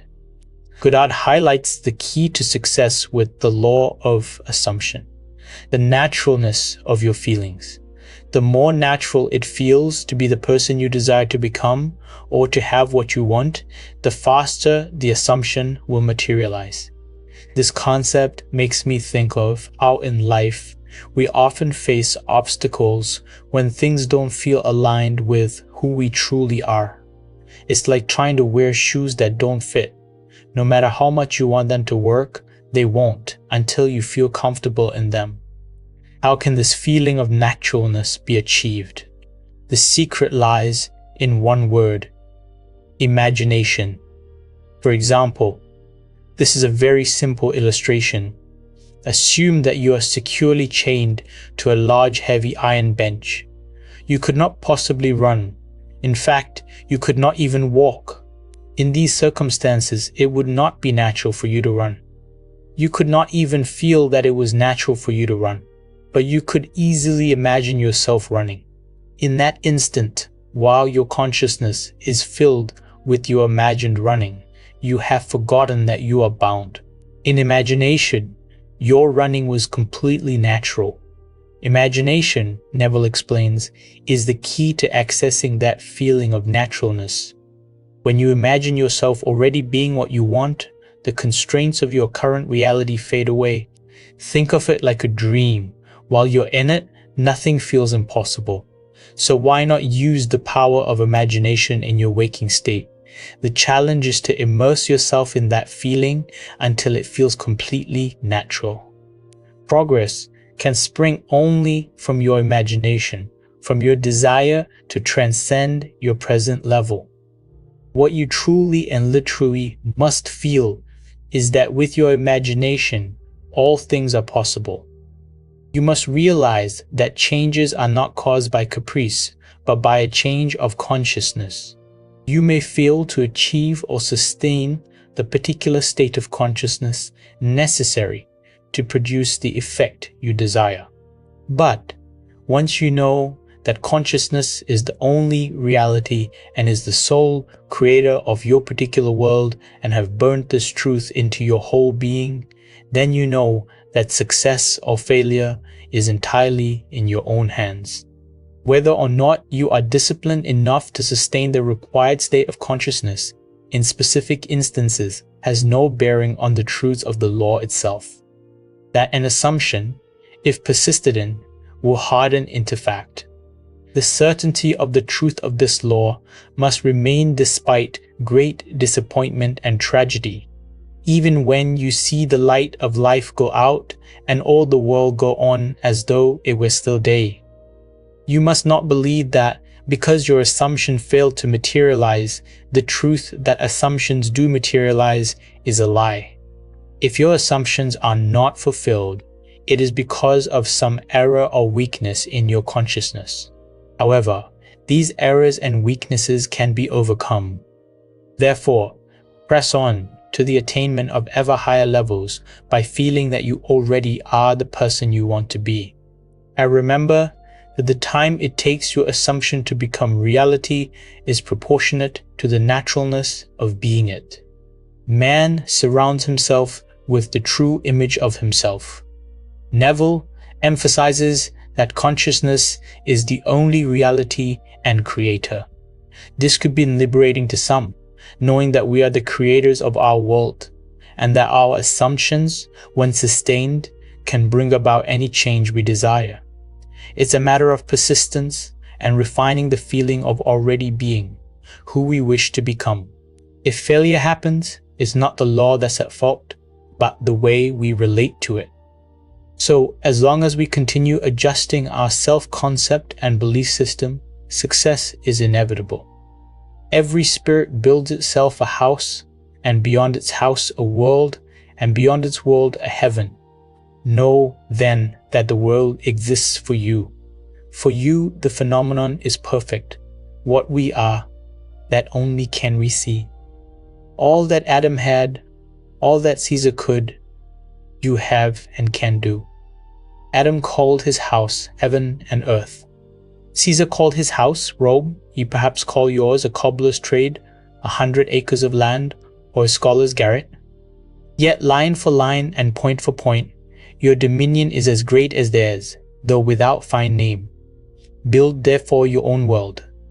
As fast as you conform your life to the pure idea in your mind, that will unfold its great proportion.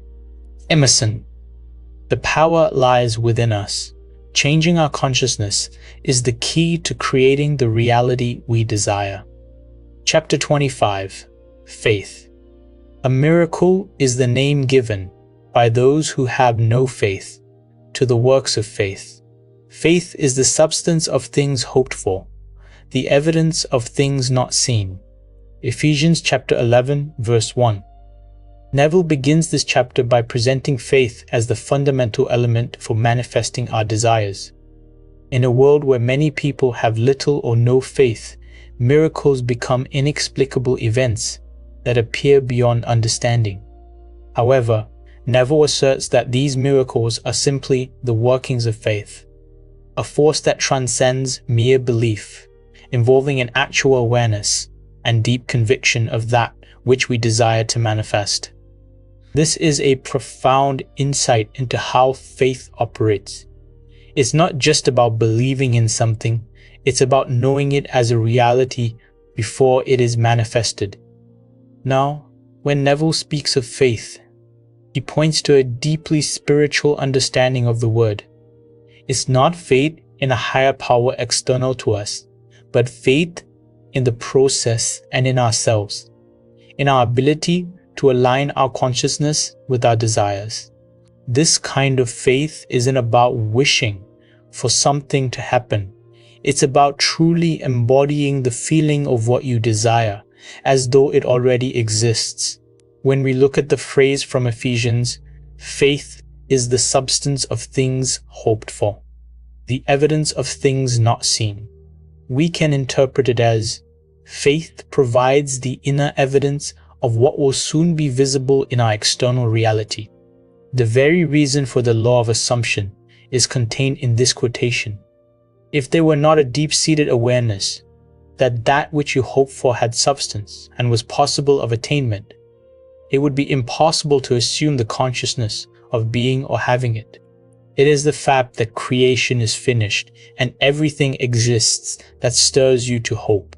And hope, in turn, implies expectation. And without expectation of success, it would be impossible to use consciously the law of assumption. Evidence is a sign of actuality.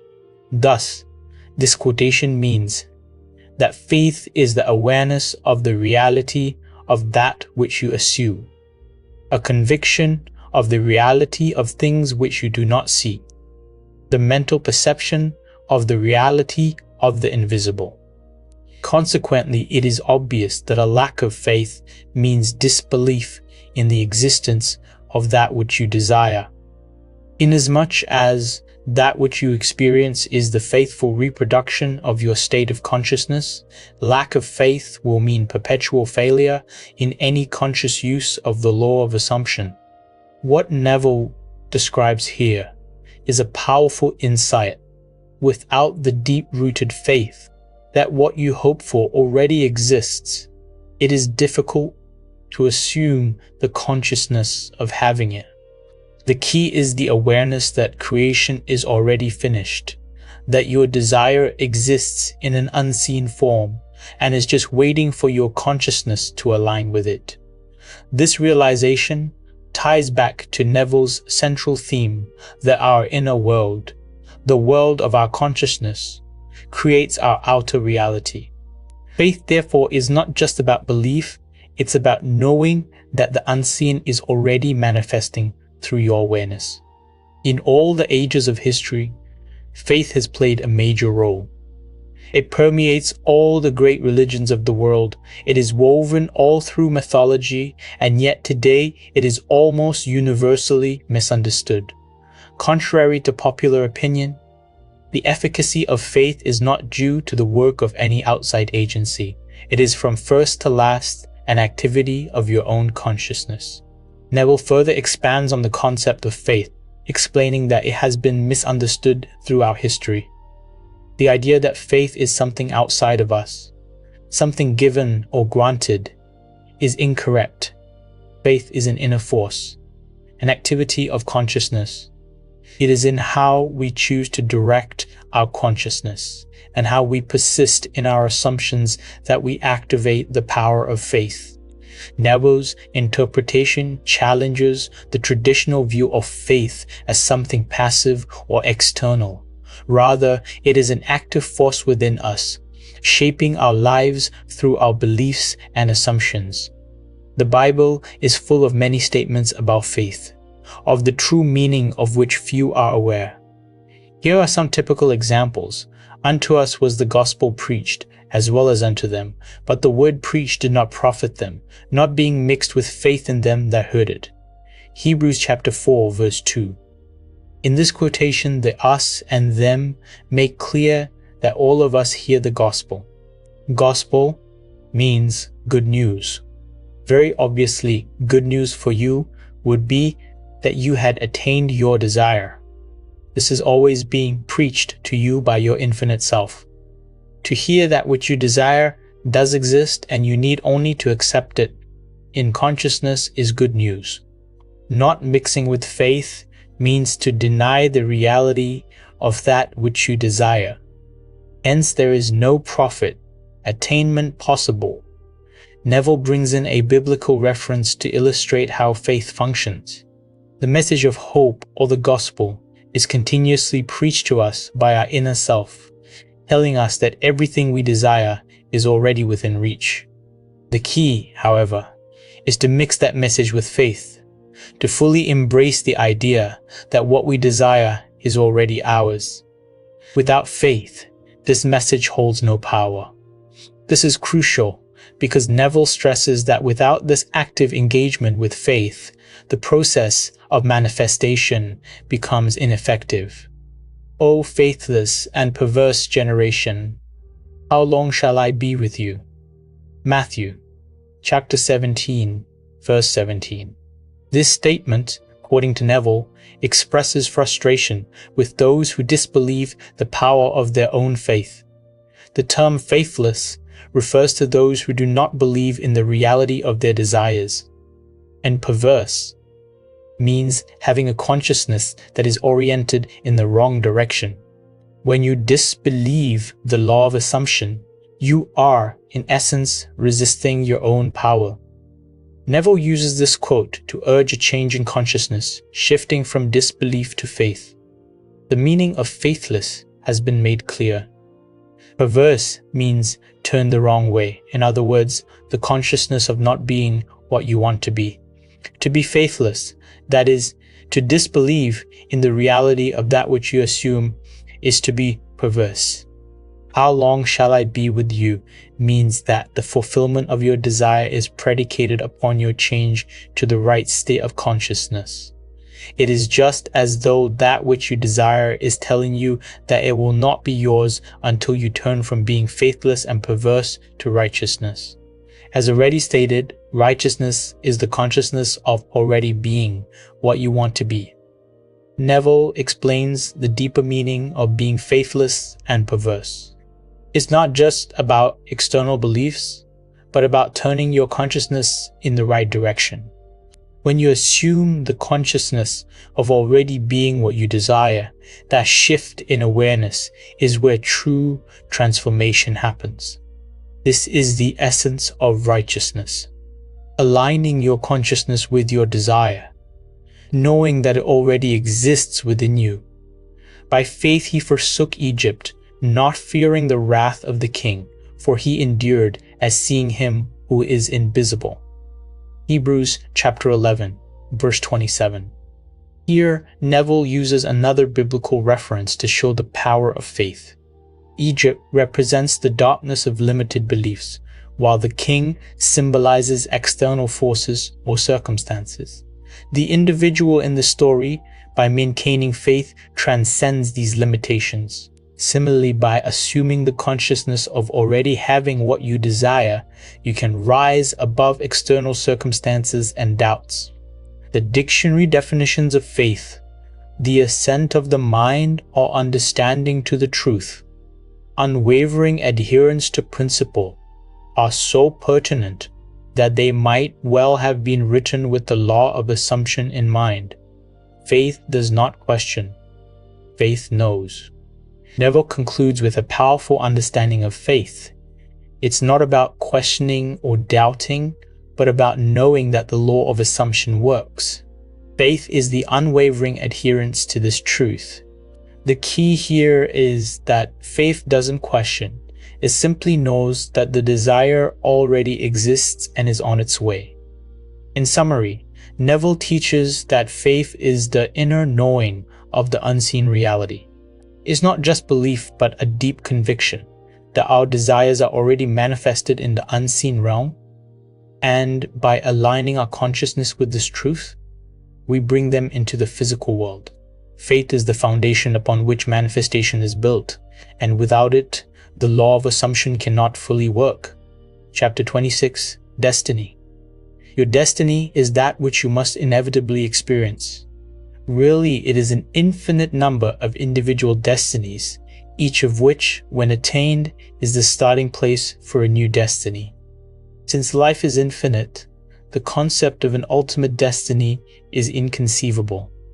When we understand that consciousness is the only reality, we know that it is the only creator.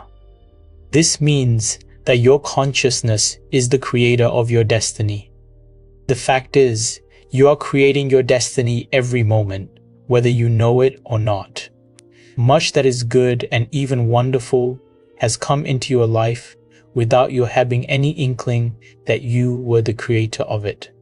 However, the understanding of the causes of your experience and the knowledge that you are the sole creator of the contents of your life, both good and bad, not only make you a much keener observer of all phenomena, but through the awareness of the power of your own consciousness, intensify your appreciation of the richness and grandeur of life.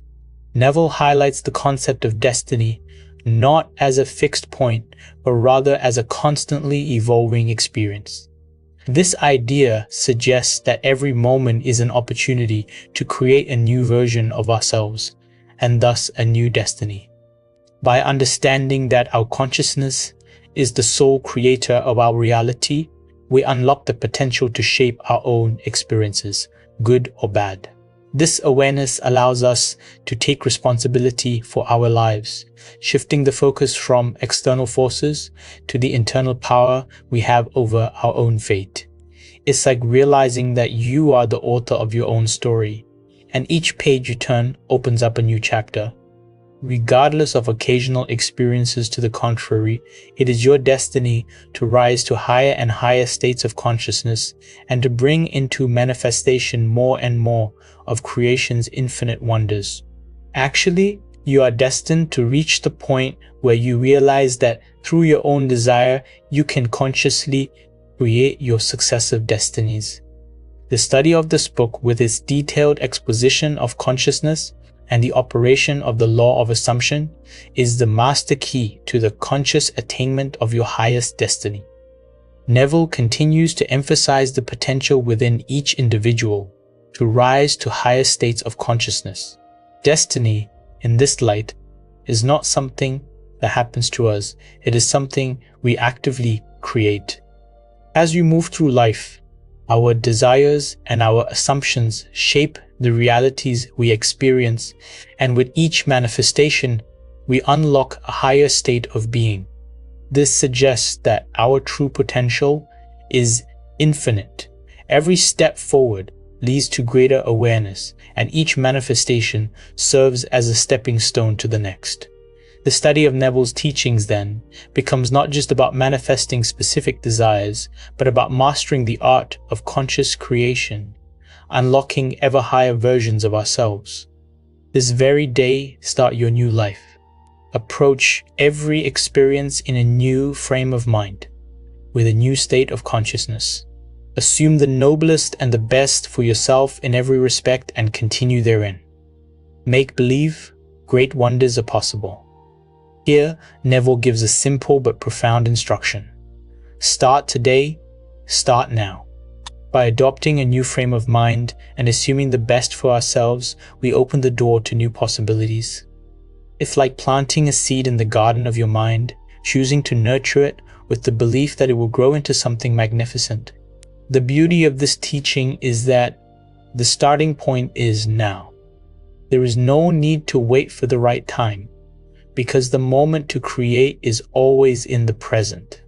Now, to summarize, Neville teaches us that our destiny is not preordained, but is instead something we actively create through our consciousness. By understanding that our assumptions shape our reality, we have the power to manifest our highest potential.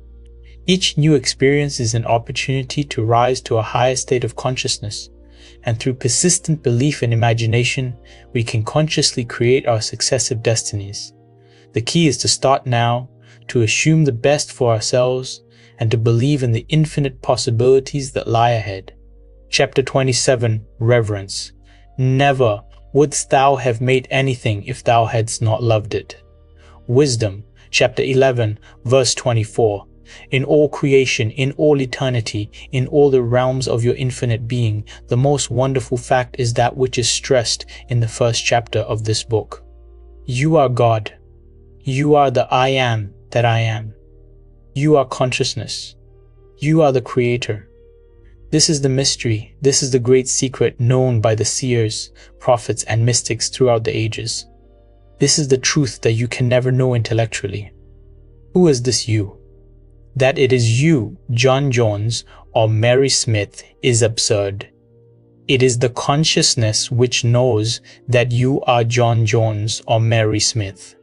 It is your greater self, your deeper self, your infinite being. Call it what you will. The important thing is that it is within you. It is you. It is your world. It is this fact that underlies the immutable law of assumption. It is upon this fact that your very existence is built. It is this fact that is the foundation of every chapter of this book. No, you cannot know this intellectually. You cannot debate it. You cannot substantiate it. You can only feel it. You can only be aware of it. Neville begins this chapter by emphasizing a fundamental truth, that we are, at our core, divine. We are the consciousness that is aware of our own existence. While we may identify ourselves as John Jones or Mary Smith, these are simply labels. The true self, the I am, is the consciousness that recognizes itself as everything. This is a deep mystery, and it's the foundation of the law of assumption. It's a concept that goes beyond intellectual understanding. It must be felt and experienced. The true essence of who you are is not confined to your name, your job, or your circumstances. It's an awareness that transcends everything we usually think of as us. Now, when Neville speaks of this higher consciousness, he reminds us that this realization cannot be fully grasped through intellectual analysis alone. It is something that must be felt deeply within.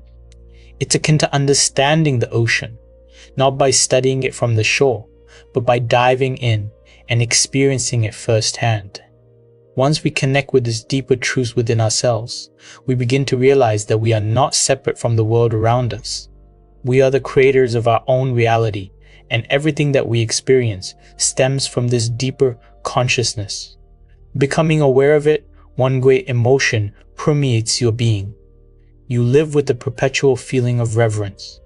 The knowledge that your Creator is the very self of yourself, and never would have made you had He not loved you, must fill your heart with devotion, yes, with adoration. One knowing glimpse of the world about you at any single instant of time is sufficient to fill you with profound awe and a feeling of worship. It is when your feeling of reverence is most intense that you are closest to God, and when you are closest to God, your life is richest. Once we become aware of this deeper self, it evokes a profound feeling of reverence. This isn't just a surface level respect, but a deep adoration for the fact that our very essence is divine. This reverence is a powerful force. It connects us with the infinite source of life, and it enriches our existence. It's not just about acknowledging that we are part of something greater, it's about feeling that connection deeply and living in a state of constant awe. When we are in this state of reverence, we are closest to the divine, and it is in this closeness that our lives are most abundant. Our deepest feelings are precisely those we are least able to express, and even in the act of adoration, silence is our highest praise. Neville continues by pointing out that the most profound feelings we experience are often beyond words. Sometimes, the highest form of reverence and devotion is not spoken but felt in silence. This is the power of experiencing life at a deep level. Words often fall short of capturing the full essence of what we feel.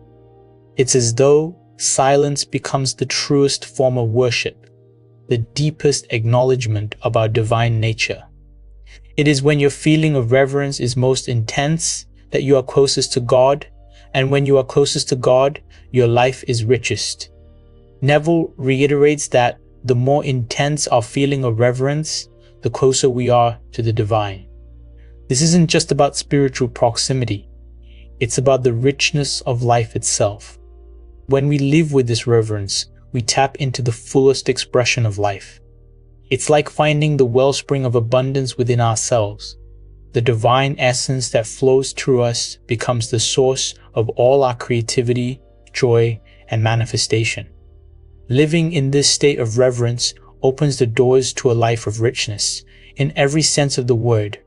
Now, getting back to the main text, Neville emphasizes that this awareness of the divine is not something that can be fully grasped intellectually.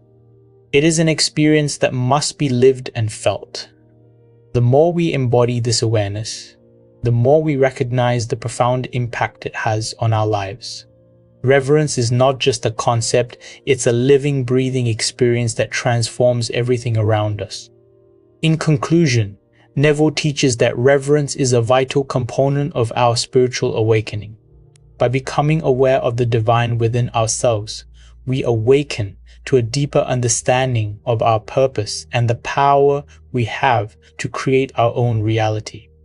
This reverence fills us with devotion, adoration, and awe, and it is in this state that we are closest to the divine. When we live with this reverence, we experience the richness of life in all its forms.